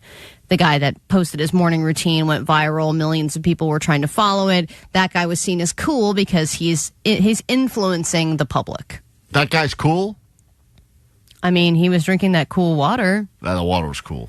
That's one of the portraits of success, that guy, right? He's like, here's my 5 to 9 before my 9 to 5. See, I already think the fact that he felt the need to post that already made him uncool. If he was just doing that, off the record, I would think that was much cooler. Yeah, I agree. Already it felt a little thirsty. Well, and he was even like, I've been doing this for years, but since people asked. Yeah, I don't know. And you're like, I don't think anyone asked you. I get why that would fall into the category, but there's already something about that's the double-edged sword of this whole thing, is that most of these, can go one way or the other very quickly. Most of these things, I feel like it's such a slippery slope. Yeah. So then there's hedonism, which is when you're pleasure-seeking or fun-loving. I agree. Strongly. Yeah, and I think people who are willing to take risks, right? Like money risks for their life. Like, hey, you know what? I'm going to do this base jumping because I just want to live my life and have fun. Yeah, and you're like, whoa, that's crazy. You don't have fear. Right. If you're a kid and you're learning to skateboard, the kid is cool is not the kid who's sitting down Velcroing on all the pads. It's the kid who's already doing it. It's I'll just figure it out. Yeah, or they're like, my arm's bleeding, whatever, this is fun. Yeah, that's cool. And the other kid's like, hold on, more wrist guards. You're like, not so cool. Well, some of us are accident prone. I get it. Then there's adventurousness, which kind of goes hand in hand with the other one. So it's thrill seeking, the willingness to take risks. And then finally, openness and curiosity. People who are curious, creative, willing to explore new things. But if we're talking about hobbies, surfing and skateboarding I was gonna say that. are the coolest. They are such cool hobbies. And I don't do either of those, and I should start saying I do them. Versus an adult doing karate. probably one of the least cool things you could do. I was with a friend yesterday, and he said hi to another guy, and he's like, I know that guy because we surfed together. And I'm like, man, both of you just got instantly cooler. Yeah. Because they surfed together. Yeah, but then I have a loser friend that decided he wanted to like be embraced by, like he wanted to be cool, and he started surfing, but I could tell he just started surfing because he wanted to like say he was surfing. And it's funny that surfing is so cool and boogie boarding is lame. Yeah, that is weird how that is. Like, I have a boogie board and I love boogie boarding, but it's so lame. Yeah, especially if you try to jump in on a surfer conversation. And but like, it's good swells today. And I was like, yep, for the boogie boards as well. And they're like, all right, get out of here, you suck. The shore was much closer. But I also have a picture of me surfboarding. I shouldn't say surfboarding. That's cool. Lame. Not cool. Because I took a class in Hawaii. If you refer to surfing as surfboarding, not cool. Instantly. I will have to post this picture because no one has looked dorkier than I did on a surfboard. And my leg was bleeding because it hit a piece of coral. And in your head, you probably thought, "This is going to be my cool shot." And I was like, "This is so cool." And I'm so white, like I'm transparent white. But I also think people who dress ugly are cool. But it highly depends. Like if I dress ugly, I just cool. No, right. I am clearly it doesn't work. That's really like the good-looking people that dress ugly, and it's like that there's something cool to that. Like someone like walking around like a giant trench coat could be like a weird flasher. Or right? could be some like cool chick who's just like so cool. She's like, I'm gonna go ahead and hide what I got with this trench coat. Yeah, I know. Fashion does have kind of a, and then people who wear sunglasses, ultimately you look cooler with sunglasses on. But then if you have those like tinted ones that like change when you go indoors versus outdoors, I'm gonna tell you like something. Those are lame. I think it's cool, and maybe I'm wrong. People that roll their own cigarettes. Oh man, I used to do that. Oh no, not cool anymore. No, you've ruined it for me. Then there's some people who have uncanny ability to make cool things look uncool. I feel like that's always a move. When people do that, when they have the ability to do that in a very smooth, concise... And they can do it fast. They do it fast. And they have like there's something about that. I'm like, that person seems cool. Yeah, like they figured it out. Yeah, well, I did it because a friend of mine was doing it, and I was like, you're too cheap to buy a pack of cigarettes. And I was like, oh man, this is cheaper. Yeah, you're not. So not I cool. would buy the little packs, and then there's like a little filter that I could put in it. But then eventually, it just becomes annoying, and you're like, okay, we live in the 21st century. Let's just take this to out myself of the bag. as a net banger for Klein Alley Show is cool. Well, that's according to 310. Maybe that's true. Jake, since you are Jake the nerd, what do you believe makes someone cool? We just went over the official list according to science. If you have a lava lamp. No. Not cool. What about a Zippo lighter? This was cool at one point, the things you're mentioning. Yeah. What about a chain on your wall? 1 year at a Spencer's gift shop. Right. That was the cool thing. A black light poster. That's a person who's chasing cool. I remember it was like there would be smoke shops that had like Zippo lighters and like different knives and pipes and stuff, and it was like, wow, all this is so cool. It was just like a rotating display of cool. Yeah. Everything there is cool. I gotta get that Zippo with the skull on it. Yeah, there's always a skull and of I some can sort. refill it with my little lighter fluid. Johnny, what makes someone cool? Go ahead. Science has their theories, but what is in real life? What is one thing that makes someone quote cool? In my experience, the best way somebody's been cool or seems cool is when they treat people with such kindness and respect. Yeah, lame. And they're very like beautiful, but they're also like really sweet to other people. That's the coolest thing. And that's not even on some cheesy stuff. That is. No, but it's like, in my experience, it's like, I've loved meeting like a cool person, and I'm like, damn, they're really sweet, and they're not like assholes. That's a cool person. Yeah, I get what you mean.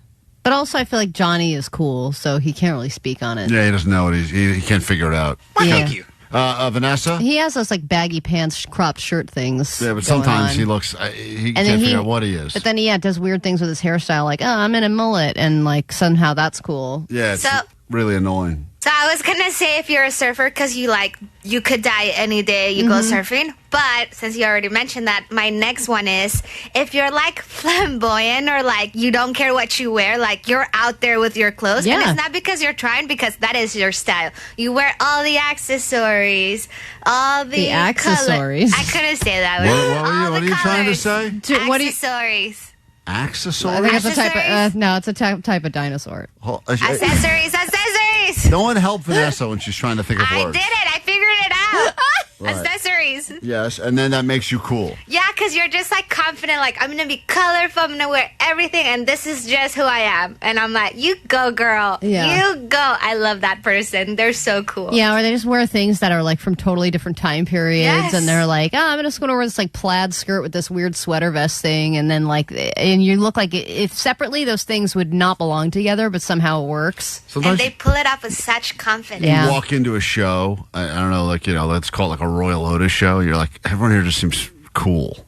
Like annoying, like almost annoyingly cool. Yeah. And I can't necessarily place it either, but I guess they must have all of the 6 characteristics of cool. Well, the coolest celebrity, according to people, was Charlie XCX. Really? Mm-hmm. And Rihanna. She is very cool. Charlie is very sick. All right. Well, there you have it. Science. Can't argue with that. It's KROQ, your Klein Alley Show.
Apparently, the only way to be cool is to make up words. Usually, according to 323, saying accessories is not cool, but saying access stories is cool. So, Vanessa, making up your own words, very cool, according to the text line. Access stegosaurus. I'm being scammed right now, I'm pretty sure, and not since the time I fell for the fake eagle scam have I been so embarrassed, but this involves my AC crapped out. And, it's obviously middle of a hot day, heat wave, for the AC to go. When you realize that all of a sudden your house goes from being comfortable to painfully hot, and then the air is blowing in, but it's blowing in as even hotter air. It's amazing how hot a house can get. So hot. So quickly. So hot, and sometimes you hear it happen first, you're like, that doesn't sound good. And sometimes you just go, this was pleasant a moment ago, and now it is terribly uncomfortable. I am clammy. So while I was out of the country away, my in-laws were staying at my house, and they're like, we can't figure out your thermostat. And I was like, all right, old people, let's not get crazy here. Just turn it up a few. And they go, we keep putting it lower, and it keeps getting hotter. Mm-hmm. And I'm like, they're dyslexic or something. And they said, typical old people problem. Can't figure it out. Can't figure out remotes or thermostats. They said, and this was on the 4th of July, they said, no, there's not cold air coming out, it's hot air. So I had to try to find a guy, emergency, that could come over on the 4th. It's like all the worst things. It's a holiday, it's emergency, it's getting hotter it's just climbing and climbing to the point where it said inside it was approaching 90 degrees inside the house. And they know you're desperate. They can hear it in your voice. It's like, I think locksmiths and AC repair people know that they can charge you whatever they want. And also it's annoying because I guess the way it works is now you go, all right, let me go ahead and be a responsible person. I'll go to Yelp. I'll see if anyone gets a good review. And then you call. And you end up just calling a number, and it's some recording that's like, leave your number and someone will call you back. And then, they're just literally sending your number to 1,000 people, and then they're like, which first person who calls you back is like, it's always some guys like, I can be there in 2 minutes. Yeah, and I've done that for stuff like this because I will do all the Yelp quotes and stuff because I want to find the person with the best reviews for the least amount of money, and it's always a slew of, I can be at your place, I want to come to your place, come let me look at it, because then I'll know how much it is. And I'm like, no, you need to be able to provide me with some kind of a quote. Yeah, they don't want to do that because they don't know what they're dealing with. So but I'm dealing with this internationally now, and I'm like, just first guy that calls, I'm like, great. I didn't ask any. I should have said. You can't even hassle the guy. You want to know what he looks like when he gets there. I just go, there's going to be some old people there. They're going to let you in. Do what you got to do. Guy shows up. Apparently has some weird ladder that apparently almost fell. I didn't see any of this, but apparently the guy almost fell twice trying to even climb out of the roof off the ladder. Oh, man, he's so smart. You can get a lawsuit out of it. Gets up there, and he says to me,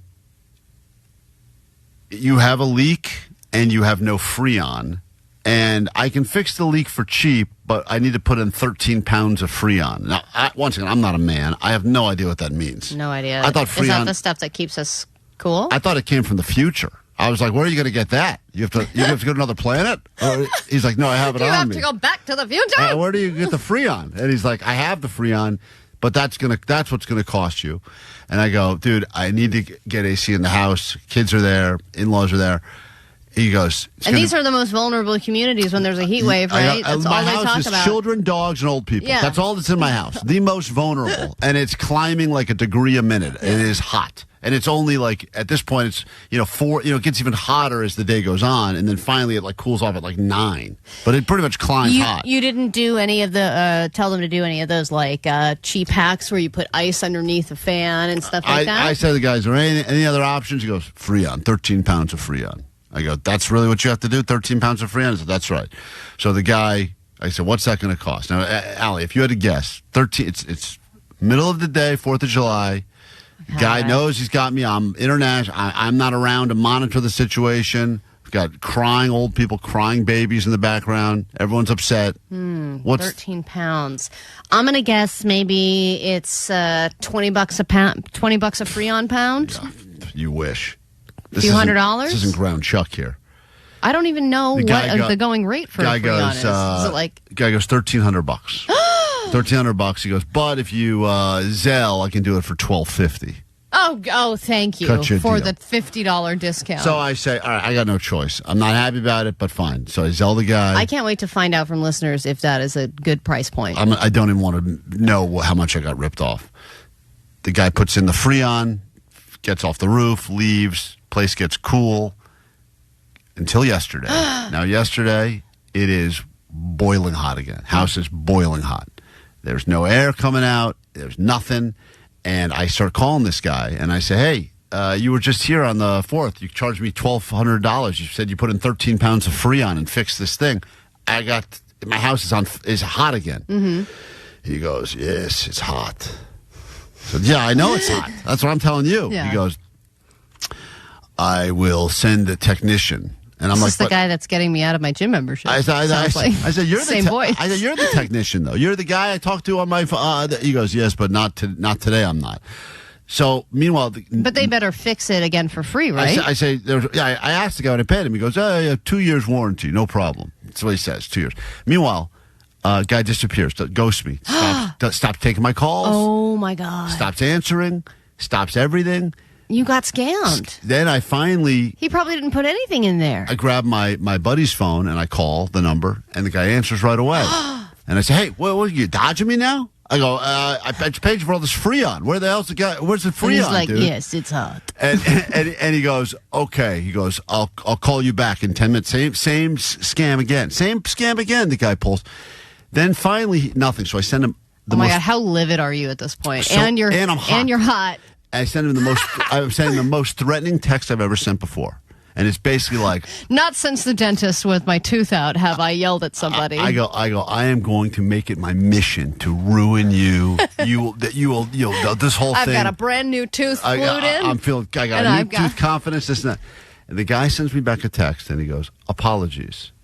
My technician was in a horrible accident today and is now in the emergency room. Oh, my God, I love it. And I think he probably fell off that crap ladder the guy had. No, I don't think anyone fell at all. It's a lie. Oh, you think it's a lie? No. Could be. So I got in a horrible accident? No, that doesn't ever happen. He didn't say he did. He said his technician did. He's in the ER fighting for his life. Yeah, right. You don't believe it? No. I don't think that anybody was going over to your house at any point. The guy made me feel like such an ass. I was like, oh, my God, I'm so sorry. Oh, my God, I can't believe you bought it. I said praying for him. Oh, my God. Did you send flowers? I'm thinking about it. So now he's like, today, he said today he's going to come after, at noon today. Oh, yeah, right. Let's bet on the likelihood of that happening. You think he's going to be there? 0%. Hold on. I just want to get, hey, Philip, what's the going rate for 13 pounds of Freon? Well, R22, they don't make that anymore, and honestly, it's a couple $100 a pound. So he actually gave you a smoking deal. If I got because it wasn't real Freon. Way too much. Yeah, so 13 pounds is too much Freon. Well, yeah, most systems take like 8, and that's if they're completely empty. Yeah, I think I got ripped off. Yeah, okay, thank you. There's no way that. But then if there's a leak, wouldn't pouring a bunch of that stuff in there, wouldn't it just go away? It's not going to matter anyway. It's just going to keep leaking, right? So, our company's protocol is if there's a leak, it's our job to tell the customer that if you put it in, it can leak out the next day. So you would never do that in good faith, thinking it's going to last. How often if you have a leak in a water bottle and you put more water in it, it's going to come right back out. How often do technicians fall off ladders and have to go to the ER? Our company's been in business for 36 years, and it's happened one time. Okay, all right. Well, okay. But this man is fighting for his life. I take back my prayer then, because 909 have Allie call and be Karen on them. Oh, I may need to take your services, Allie. I may have to. Got to take a break. When we get back, I will. We got tickets for you, 21 Pilots. We'll do that. We'll give you the ADD news, and then of course your bonus summer hour. Yay! It's KROQ. Klein Alley Show with new summer hours. Live till 11. Wow, that's a long day. Oh, wait, it's 11 a.m., not p.m.? So it's still a pretty short workday? Whatever, dorks. The world famous KROQ. Right now.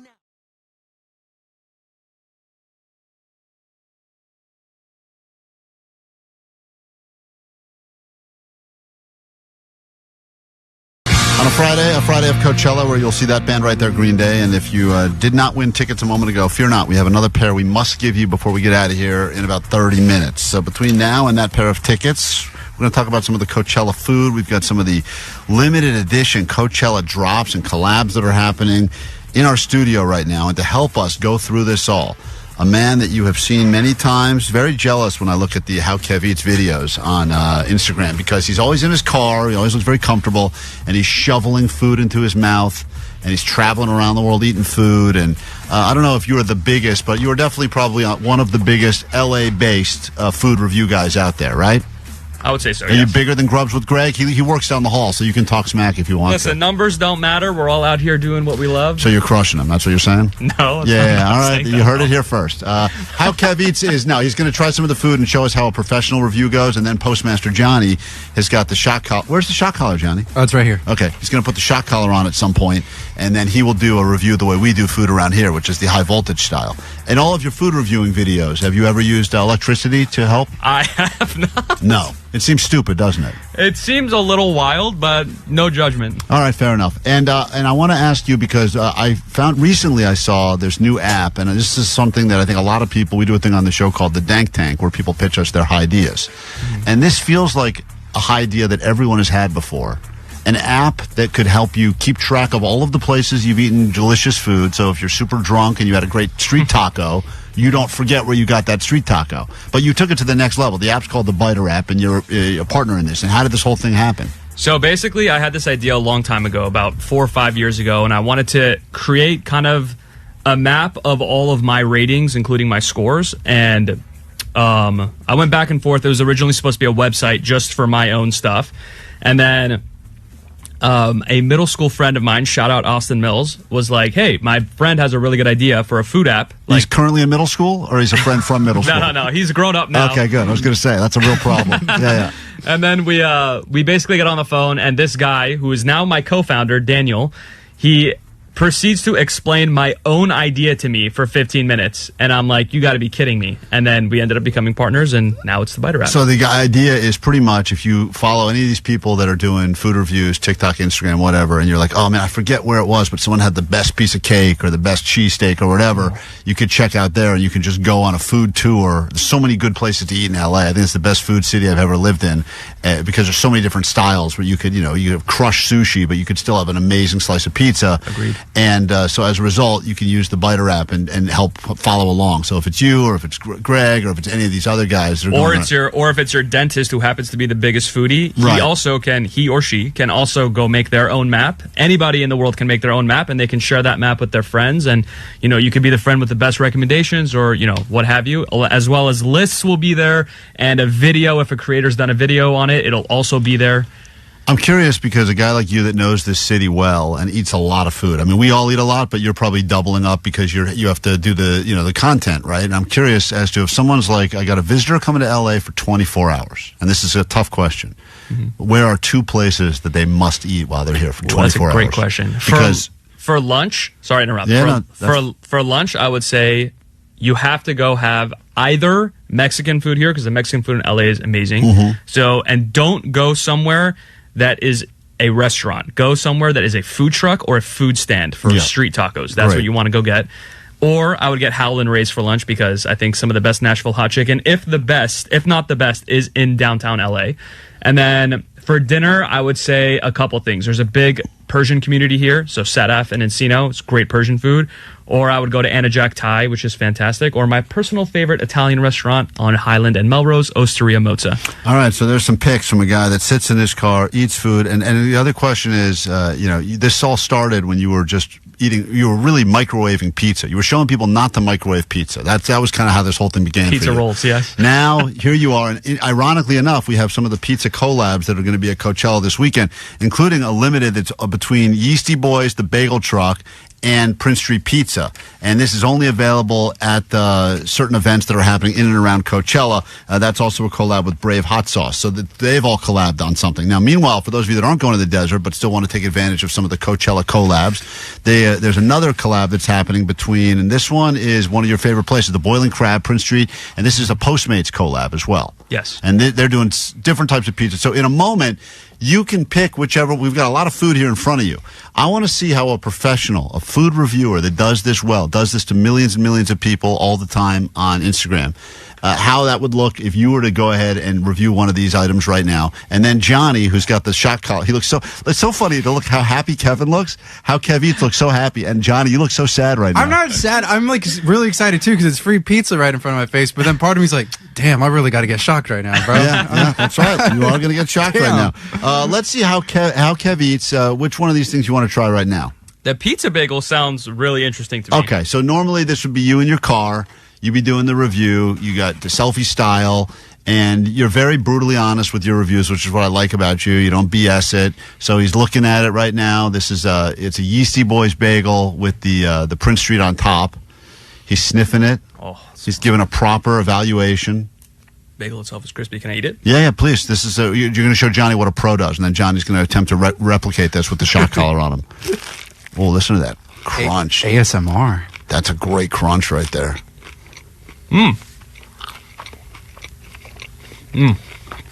See, this is the part you don't see in the videos because he gets to edit out some of the chewing. It's like eyes rolled back in his head. Oh, this is good. Yeah, full-on orgasm face when he ate that. I may have, it's a good thing I wore my diaper today. This is good. Yeah. This is really good. This, the bagel itself is super crispy, which is really nice. And the inside, typically on a pizza bagel, the dough on the inside is really dense, but this one's actually very light and airy, which is really nice. The sauce on top, I think, is really what makes it. If you like a pizza sauce with a lot of oregano and garlic, this will be right up your alley. I do think the one bad thing about this is that it's a little cold, unfortunately. Well, yeah, but of course. we're in a studio. Yeah, they brought it here an hour ago. So That's it's on fine. us. That's on us. Dude, for an hour wait, this is fantastic. Yeah, well, there you go. That's how a pro does it. Now, Johnny, in a moment, the shot collar is on you. We need people to give us words. Johnny's going to attempt to eat. I think you're going to eat one of the collabs with the crab on top. There's a couple of different collab pizzas that are going on through Postmates, but Johnny is going to try the collab pizza. We need 5 words. If Johnny says any of those words, we call them buzzwords. We will shock him with electricity, and we will slowly raise the voltage. So by the end of the review, you're getting like 50 volts. Yeah, crack it. Feel free. Go nuts right there. That's you can have that. What is this? No, don't worry. We'll talk about that off the air. This is KROQ with Klein Alley Show.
Klein Alley Show, some Sublime for you. Of course, why the hell not? Let's get to your ADD news, and we can officially kick off a brand new hour of the show. And I hope you're paying close attention to this batch of ADD news, because it could result in you making a lot of money coming up very soon here on KROQ. It's $500 Friday, so looking in, I'm tuning in.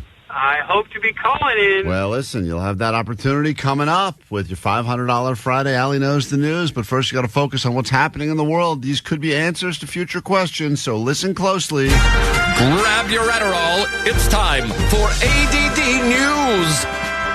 As you are well aware by now, we are in a heat wave. It's supposed to get better tomorrow, but with every heat wave, they like to focus mainly on the dogs and the elderly. Apparently, they're the only ones who could drop dead at any moment. But according to science, for the rest of us, it just makes us super pissy. Heat rage is a real thing, and when temperatures rise even to the high 80s, low 90s, people start getting way more aggressive. They lose their patience more quickly. They get road rage. They also show an increase in impulsive crimes. So people are just not thinking clearly. They're pissed off, and they decide, all right, fine, today's the day I'm going to rob.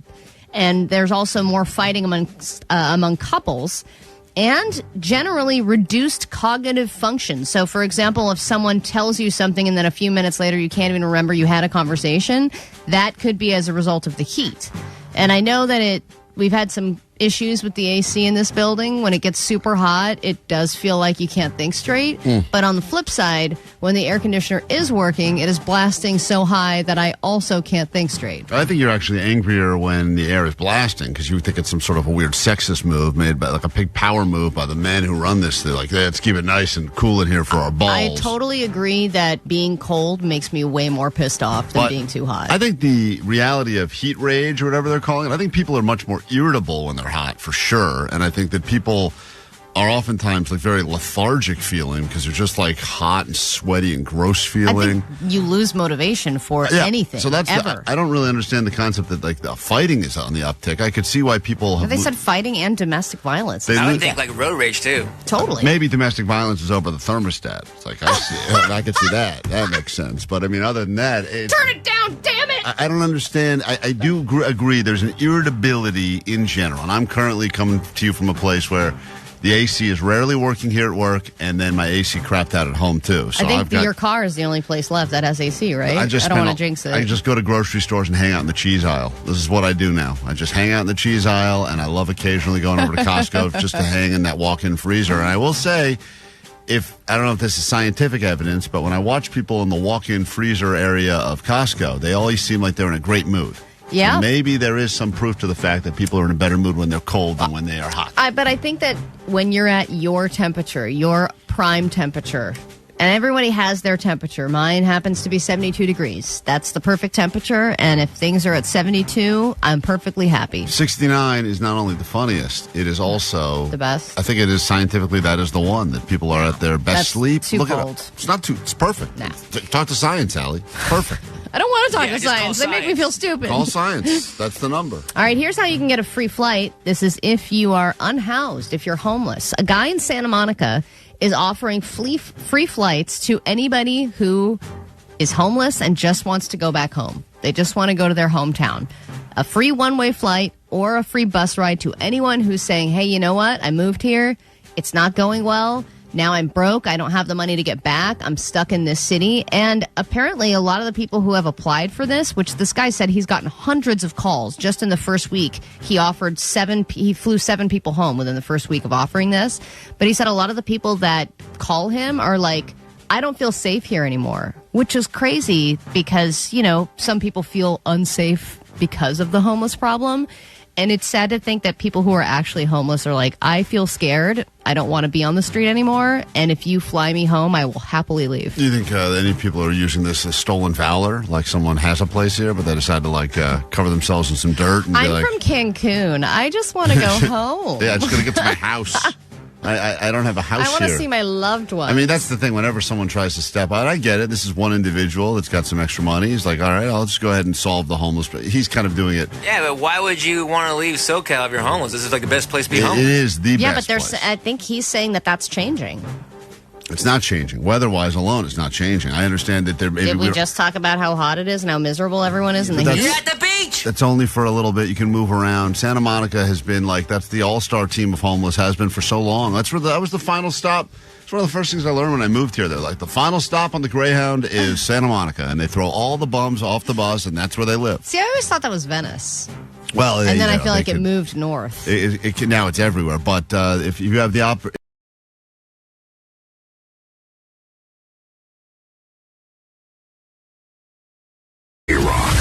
Welcome to your weekend and welcome to your summer hours just after 10 o'clock here on KROQ. We are Klein Alley Show. Caller 20, we're looking for you right now. The numbers to join, 800-520-1067. Let's get you 21 Pilots tickets every single hour all day long. Win them with us. Win them with Kevin Ryder. Win them every hour. Let's give away another pair. And then Monday morning, I guess we get to give the person the great call. Let them know that they'll be seeing 21 Pilots a second time. Destination in Tampa, Florida, for destination number 1, KROQ Road Trip USA. Then Monday, get to announce who wins that one, and then we'll tell you about a whole new band and a whole new destination. Take care of all of your summer travel plans. What? If you're new to the show, nice to meet you. My name's Klein. That's Allie. Morning. Got DJ Omar Khan normally there. He's back on Monday. There's Jake the Nerd. What's up? You know, someone said Jake the Nerd really had an opportunity this week to prove that he was the audio sniper that he claims he is, because Omar isn't here to play all the sound effects, and Jake really could have stepped up from the back. Yeah, if I had the machine to do it, I could have done that, but I don't have the machine. Well, Jake, we gave you one job, and it wasn't even that difficult, and whatever you gave Allie and I to play this morning is so unlistenable. I don't even... What are you talking about? Well, you know, you were going to put together... Do you want to play it? Not really. It's so bad. I mean, I think we should. Jake thought it was good. Well, it's so I don't know what you thought the assignment was. He suggested doing another gayest show highlights that would lead up. This is like 6 months into the year. Here's the gayest things that have been said on the show. Right. The gayest out of context quotes from the show over the past 6 months. Hey, all right, fine. We said good theory. Let's put it together. And then he did some weird, like... He wanted to do his own version that... Because a lot of the clips he sent, I said, you know, that we need to find these other clips, blah, blah, blah. And he wants to use the ones that he picked. So here's what he did to make it all work. Here are the gayest show highlights of the show so far this year. Penis-shaped fruit is your number one fruit? I'll deep throat it. Oh, that's gay. What? So that was gay. He threw in like his own little weird commentary. Because Allie thought the clips back to back, they're too short. It didn't flow right. Well, because you'll send me a clip that's like eyeball balls. Yeah. And I'm like, I can't do anything with this. You need like some context. It's too much for a person's driving to work now. They're half paying attention. And the context is, it's gay. But you like threw it's. I don't even know. Jake sounds like some weird hillbilly. Let me listen to this. I sucked my cousin's D till I was 14. Oh, so gay. Which I would also argue is not gay. Not gay at all. It's incest. Gay incest. No, Allie said it. That's the other I'm problem. the one talking about S-ing a D. I know you're taking stuff like that. You're taking comments we read in articles. He identifies as a female. Jake, go ahead, play it on. By the way, it takes me a while for my lips to warm up. Oh, that guy sucks a Hey, I'm just a little southern. I mean, it's like you also got it went from like. I guess you ran out of after you said gay 7 times. It needs context. Yeah, but. These were kind of funny out of context, and then they just became kind of mean. No. The whole thing just sounds like kind of really mean and homophobic. This is just the gay bashing highlights of the week. I don't like it at all. God, and I really care about everybody, and I love my family, not these. What could get gayer than that? Again, if I'm saying it, it's not gay. Front load. It was fruity something. Yeah, fruity something, all right. Gay. Yeah, my hibiscus looked great. Gayer. No, that's actually the one funny clip you pulled. The hibiscus looked great. Yeah. And I think some of them need to not be so on the nose. Right, that's the other thing. You didn't really use a lot of finesse, Jake, in comedy. It was a little like... Some of them are more roundabout. That's fun. Omar saying his hibiscus have never looked better. That's a funny gay sounding thing a man would say. Wait a minute. You're a gay guy that hates other gay guys? Bisexual because I do love the pussy.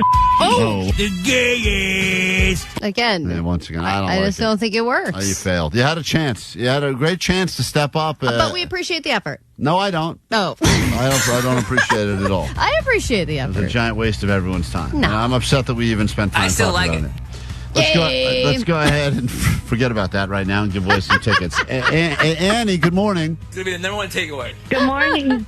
You're caller 20. Good morning. Good morning. Yes, you're going to go see 21 Pilots. How are it's the you? very least we can do. We're doing great, and you're doing even better, and hang tight for your tickets. Absolutely.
Klein Show. When we're not around, there's a GOAT line, 844-956-GOAT. It's there for your messages. You can leave them all weekend long, or leave them if you have thoughts. Perhaps you're a podcast listener, want to get in on the conversation, but you're not listening live, in which case, shame on you.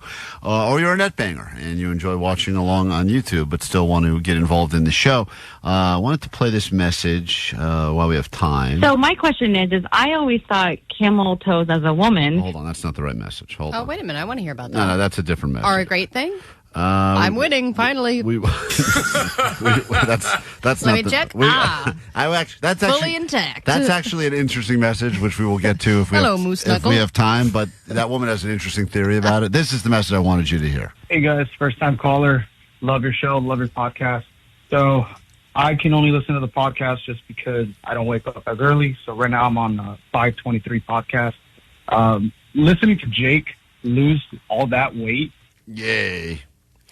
You say yay? No, Jake is losing a lot of weight, and this guy has no idea what you've lost because he's listening to the podcast back in 523. He's back in May. This is back when he was 200 pounds. All that weight is wild because I'm running 3 5Ks a week, hitting the gym, trying to eat healthy, be all subconscious, and this guy's losing weight like nothing. Yeah. I'm doing something wrong with my life. Anyways, sweet Dibs. I mean, I don't think you're doing something wrong with your life. Yeah, you are. I got a little Sarah.com. The guy is doing something healthy with his life. Jake has just figured out there's a cheat code. But it's not even necessarily a cheat code because if you're somebody who's just not going to change, you're just going to live a horrible lifestyle, but you're just going to go on a GLP-1 and then you lose weight, that's one thing. But if you're actually doing something to change the way that you're eating, you're being healthier and all that stuff, and you're not finding the results that you want, it seems like these things do kind of reset your metabolism. They reset things in your body and how you process food. It's kind of crazy. Jake, I don't know what you weigh now. Last week, let's see, you were 163. You're down almost 40 pounds. I think 40 pounds. Actually. I think we're approaching the 40. Which is wild to think about. I mean, it's an entire Vanessa you're down right now. You've lost one whole Vanessa, which is crazy. I think that's she's about to graduate to the bigger car seat. At 40 pounds. Yeah, she moves into the booster, I think it's called. So that's good. Vanessa, good congratulations on the booster. That's very exciting. That's so funny. Okay. So, and you can get the ones that have that little tray that comes out so your feet don't dangle. That's good. Jake, on the other hand, was 205 or something when we started this. He's been what was it? 200.4. You looked fatter. Anyway, I was fatter. Yeah, you mean I looked fatter than 200 pounds? Oh, yeah. Oh, yeah. Now he looks, frail. Well, it is kind of crazy seeing your neck get thinner and thinner. That's what the biggest drastic change I've seen. A lot of listeners have joined in on Jake's journey, and they've also signed up at Lasara. They use that, whatever the promo code is. Right now it's Jake20, so 20% off at Lasara.com. Right. Cool. Yeah. Let's not turn this whole thing into a giant shill fest. Where's the scale? Right over there. Why are you standing over there then? Because I'm going to go over there right now. Okay, there he is. Thanks to Lasara.com. Allie, want to place some bets on Jake now? He was 163. By the way, I don't know. He did say, I think when he went on his break, I think he took a little break. So I think he's going to be like 162. Lower. Really? It's unbelievable. Stop it. It's really wild. Are you 160 yet? He's just above it. 161. Whoa. 161. That is unbelievable. Now he's... and that's with vacation and being off. Yeah. And by the way, you've eaten all those Shake Shack beans because you were trying to get the formula exactly right. So, hold on. Is Jake now the skinniest guy on the show? Or Johnny, hop on the scale. Because Johnny's tall, so I know. And you've got more muscle mass than anybody else on the show. But I want to know. My pants are really heavy, though. Yeah, just hop on the scale, fatty. Let's go. Yeah. Let's see what you weigh. And then Klein's next. I'm not getting on the scale. I think all Johnny eats also is beans. Johnny can't figure out how to get on the scale. He's eating beans and peanut butter. Johnny can't figure out how to get on the scale even properly. On top of it, Johnny. Jesus Christ. Just try to go on the side. Don't eat it. Johnny, can you get on the scale? Hold on. Talk to it. Nice. Johnny's north of 200. Wow, really? You're over 200? But Johnny's Jake's starting weight, which is kind of crazy. Oh, yeah, but Johnny's svelte. Well, he's also almost twice as tall as Jake is. Yeah, that's true. So, but you, I think, where are you? Are you a 185? I got too much stuff in my pockets. Hold on. Maybe you should go to lasara.com. See how everybody. I don't even want to. LASARA.com. I got janitor all these keys I have on me. All right, hold on. I really. No one needs keys anymore. Why do you have keys? Promo code Fat Klein. You got to keep in mind. Shut up, Jake. You got to keep in mind my toe is all swollen. Oh my God! Yeah. Promo code Fat Toe. You think your fat toe is going to add that much weight? Where's he at? 180 something. Hold on. 180 something. Why are you doing a pirouette on the? It was 182 point. Whoa! So you've gained 10 pounds. Yeah, that's right. I'm proud of you, fatty. Thanks. And you still managed to look sickly. I know. Go figure, right? I think that's the hours we keep here on the show. Yeah, I think so. Quick break. We'll come back. I'll play that message. An interesting question about this camel toe lady. Needs our advice on something. If that's not incentive to stick around, I don't know what is. We'll get to that and more next. KROQ Road Trip USA. Your favorite KROQ bands and destinations all across the country. Stop 1. Ride a roller coaster at Busch Gardens. Make friends with an alligator. Fall in love with a Cuban sandwich when you see 21 Pilots in Tampa, Florida.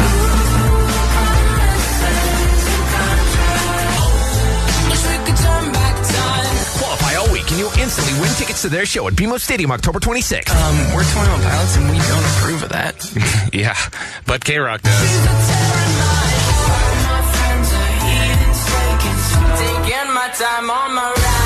Then you could be off to Florida for round 2. I didn't understand anything you said.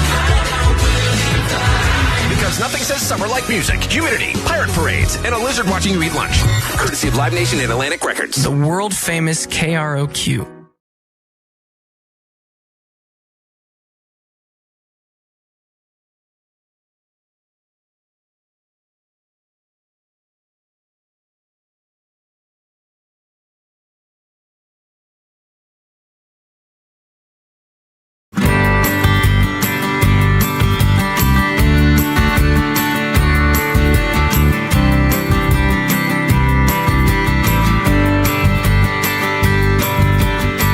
So long I've been waiting, girl, you know I've been anticipating for the day you'd come my way. Now you're here and I got to say, hey, you're my adrenaline, you're my fire. Girl, you make me wanna reach up higher. No star is too far. Spread your wings as we reach up for the sky. Give me your love, give me your love, girl. Now give me your love, give me your love, girl. Now give me your love, give me your love, girl. Now give me your love, give me your love. I see the lightning, feel the thunder. Girl, it's time for us to go down under. I've got you, and you got me. Let's get together and make some memories. Give me your love, give me your love, girl. Now give me your love, give me your love, girl. Now give me your love, give me your love, girl. Now give me your love, give me your love.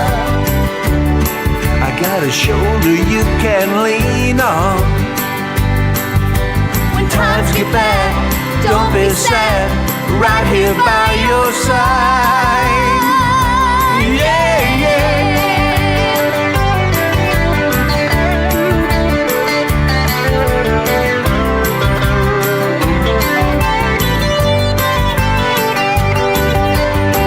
True love's so hard to find. When you get it, got to hold on tight. I got you, and you got me. Let's get together and make some memories. Give me your love, give me your love, girl. Now give me your love, give me your love, girl. Now give me your love, give me your love, girl. Now give me your love, give me your love. Give me your love, give me your love, girl. Now give me your love, give me your love, girl. Now give me your love, give me your love, girl. Now give me your love, give me your love.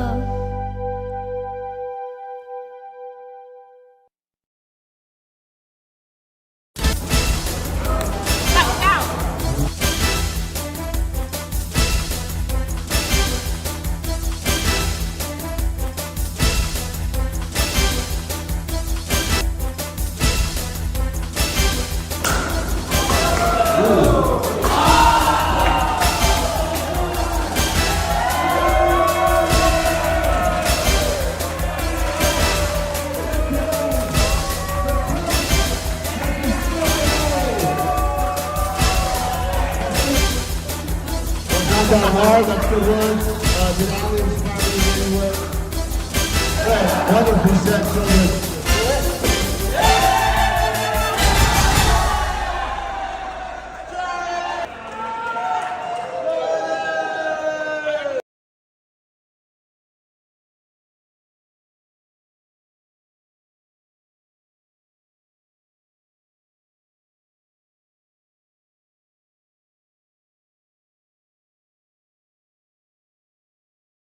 Penis vagina.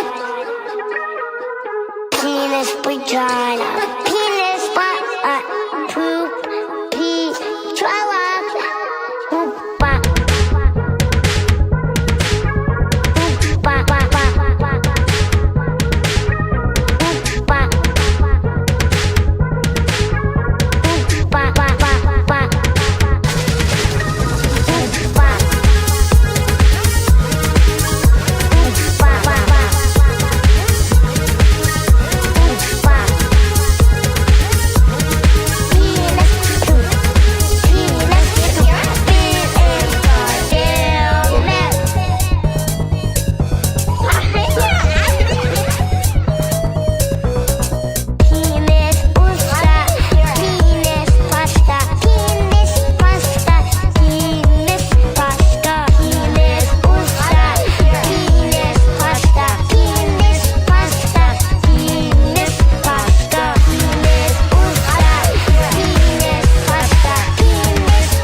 Necessarily know where we'll end up, but we do know that we have to tackle this because this woman has turned to us for help. So my question is I always thought camel toes as a woman was kind of like an annoying, gross thing to have that women hide.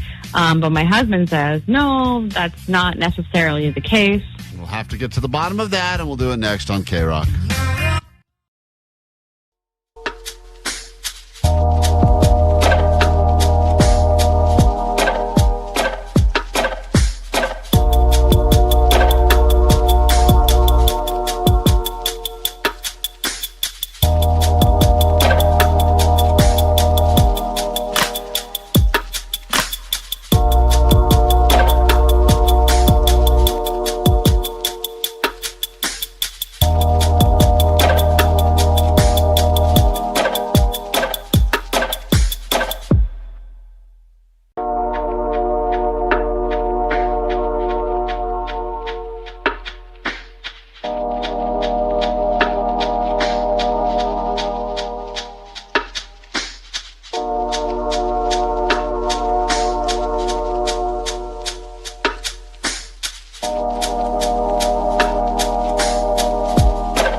A lot of questions will divide society, but perhaps no question will divide society more than this one right here. It was left on the GOAT line, and I'd love to get your thoughts on the text line. You can call 800-520-1067. Summer's here, a lot of bathing suits, a lot of bikinis, and as a result, a lot of camel toes. I didn't realize it's become a thing now that is back in a big way, but this woman was unaware. I didn't even know she could be unaware as a woman. Is this the summer fashion trend that none of us got? I don't know if for this our is summer the trend draft? of the summer. I know my wife has a pair of yoga like gym yoga pants, I guess, leggings that have like a built-in camel toe. Oh, cool. Send me the link. They're like even when she's not wearing them, it's there. The thing is on the pants. Well, they have other ones, too, that have like a seam that goes up your butt crack. Yeah, this one goes... That's stolen valor, man. Yeah, that's true. Stolen valor. You can't fake a camel toe. I've tried.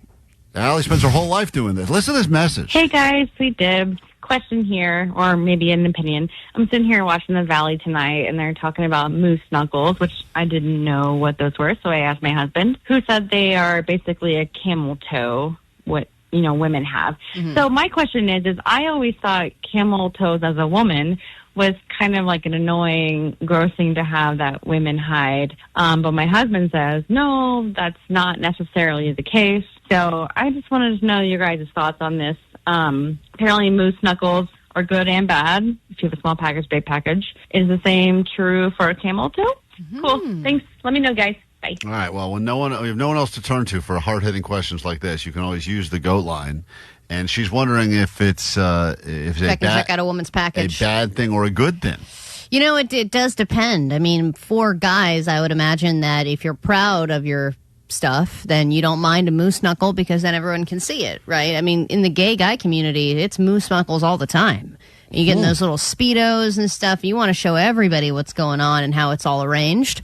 And for women, especially lesbians, we're all kind of hiding them behind baggy cargo shorts, so you can't really see much of anything. Right. But that would be impressive to see a camel toe through baggy cargo shorts. Again, I've tried. That's a camel foot. Yeah, but if it's like a real messy one, then you're kind of like, ooh, damn, what's going on under there? But if it's like clean, pristine, looks, kind of gives you an image of what's under there, and you're like, whoa, that's you got it figured out. As a lesbian, though, I understand why a straight guy would... I'm more turned on by butts and breasts rather than the actual... Really? Yeah, chocha. Whoa. The what? Graphic. Yeah, I think that's another word for it, isn't it? What'd you call it? The chocha? So I think that it's very location-based. Well, yes. But I'm not saying on the body. You never see one on her face. Wow, what a controversial opinion. Not on the body. I'm saying where you would encounter it would determine everything. I understand. Right. And but I don't think it's a bad thing. It's funny that this girl's husband tried to be like, well, no, it's not bad. It's great. But he couldn't. Like, for example, on a gymnastics floor, you would expect to see many a camel toe, and you wouldn't even think twice about it. At the gym, I don't see them very often. But I have seen an uptick in women in tight biker shorts. That's now a thing that I'm seeing more of. But I thought some pants got recalled. I don't know, they're Lululemon. Those are the ones that had the butt up the seam. What was going on with those? They had to get recalled because they became... It was like reverse camel toe. Like it was making people look like they had two different asses, and it was like spreading apart their butt cheeks. Yeah, they like recalled them or something. Yeah, and it like went up in a Y, so it kind of looked like an outline of a thong as well. Listen, so it just was a very unflattering At the thing. risk of being accused of being a pervert that checks out mannequins, I noticed the other day when walking through a store that the mannequin had a camel toe. Now that's clearly not that's not, she wasn't born that way. So like again, it's very location based. Right, it's location based. What kind of store were you in? I'm not going to talk about what store. Why? Tell me what store you were in. It was a bikini display. It was like a department store. Was literally cutting through the mall to go to like the part of the mall. Wow. But I was like, why would they put the? So then I go, is the camel toe on the mannequin or is it in the bikini? No, what's not fair is that there's no men's mannequins with moose knuckles. That is a good point. If we need to get a cause to get behind. Let's start putting pickles. Let's get behind that moose cause. knuckles. I stuff mine. So I don't think that we unfortunately can solve this woman's problem. But I don't think it's bad or good. I think it's both. I think, like anything else, it can be very bad. It's what you're willing to show. If you're willing to show off your feet, if you got good feet, show them off. If you got disgusting claw-like weird feet like me, don't show them to anybody. Yeah. So if you want to do the same for your camel toe or your moose knuckle, then it's about your confidence and what you think. If you feel like it's an asset, flaunt your asset. Beautifully said, and hopefully that relationship can be salvaged for yet another day. If you're in a relationship spat or conversation like that and need us to settle it, in a more traditional setting, we've got the Petty Claims Court. You can always reach out to us on the DMs, Klein Alley Show, and we can do that. Almost Monday, we'll be playing a KROQ pool party. Details at kroq.com.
Good news, Nicole Alvarez is back, and I just saw her in the halls, which means she'll be in here in a few moments to give you more tickets to 21 Pilots. Those tickets every single hour, all day long.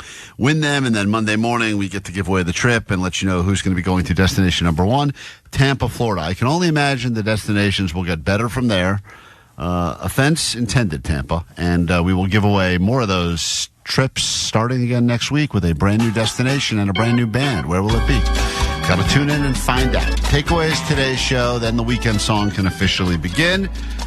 Text line is full of takeaways. Thanks for hanging out. Of course, as a podcast goes with the show, check it out in its entirety. And you can even share it with some people. That'd be great as well. And help us to hashtag grow the show. Thank you in advance for that. All right, takeaways. What we got? 818, my takeaway is France gifted America slavery and croissants. Yeah, I didn't know that either. Learned that during Johnny Doesn't Know. One of the greatest gifts we ever received from France. Croissants and slavery. 213, my takeaway is Allie does not know the band on her shirt. That's correct. I'm not trying to say I do. 714, Jake is down an entire Vanessa in weight. 626, my takeaway is accessories is a type of dinosaur. And 626, my takeaway is gay shark beans. Gay shark beans. Gay shark beans. From Jake. Play the whole thing. That's good. Jake, we're not playing the whole thing. It's terrible. We'll post People want to hear it. Post it on the Instagram. If people want to hear it, they can decide that. I'm not wasting any more of their I don't time. want to post that on our Instagram. We Let's waste play it Monday. too much of KROQ's airtime with nonsense. We don't need your dumb. whole show's How much nonsense. you spend on that? How much time do you spend doing that stupid thing? Not very long. Clearly. No, I saw him in there. He didn't spend very long. Oh, well, it sounded like it. All right. What is your takeaway, Jake the Nerd? I can't wait to go to lame poster night at Dodger Stadium. Lame poster night at Dodger Stadium. That's how you know they're playing a good team. This isn't even Shohei on the poster. Who is this? This sucks. This is with one of the farm teams. Allie, takeaway? My takeaway is we got a lot of teeth bones. A lot of teeth bones. Learn that on today's show as well. All right, we're going to do it next week. Try to do it better. Omar will be back as well. If you need us in the meantime, we got the GOAT line open for you now, 844-956-GOAT. Here is officially your weekend anthem that should get you in the right mood for the weekend, and we'll do it again next week. In the meantime, find us on the Instagram, Klein Alley Show. Thank you, NetBangers, for checking us out on YouTube, and stick around for your Nicole Alvarez after this. Here we go. They want the problem to go away. I'm the problem. Shrimpy, shrimpy, shrimpy, shrimpy. A little poop never hurt anybody. It's not about that Monday, Tuesday. No one cares about Wednesday. Thursday, forget that noise. Are you ready for the weekend? Are you ready for the rear end? Are you ready for the weekend? Are you ready for the rear end? Monday, Tuesday, Wednesday, trash. Thursday, Friday, forget about that. Friday, Saturday, Sunday, sleeping in, eating brunch. My booty felt it. Come on, Jesus. You want to see my fur, baby? No. Oh, God. Oh, my God. I just knew it. Hit the beach or hit the mall. Go out with friends, do nothing at all. Sleep in, watch movies, read books. Anything goes, just take a look. Are you ready for the weekend? Yeah. Are you ready for the rear end? Go. Are you ready for the weekend? Yeah. Are you ready for the rear end? Go. Are you ready for the weekend? Yeah. Are you ready for the rear end? Go. Are you ready for the weekend? Yeah. Are you ready for the rear end? Go. Are you ready for the weekend? Yeah. Are you ready for the rear end? Go. Women, just shut up and know your place. The World Famous KROQ. Klein Alley Show. KROQ. Are you...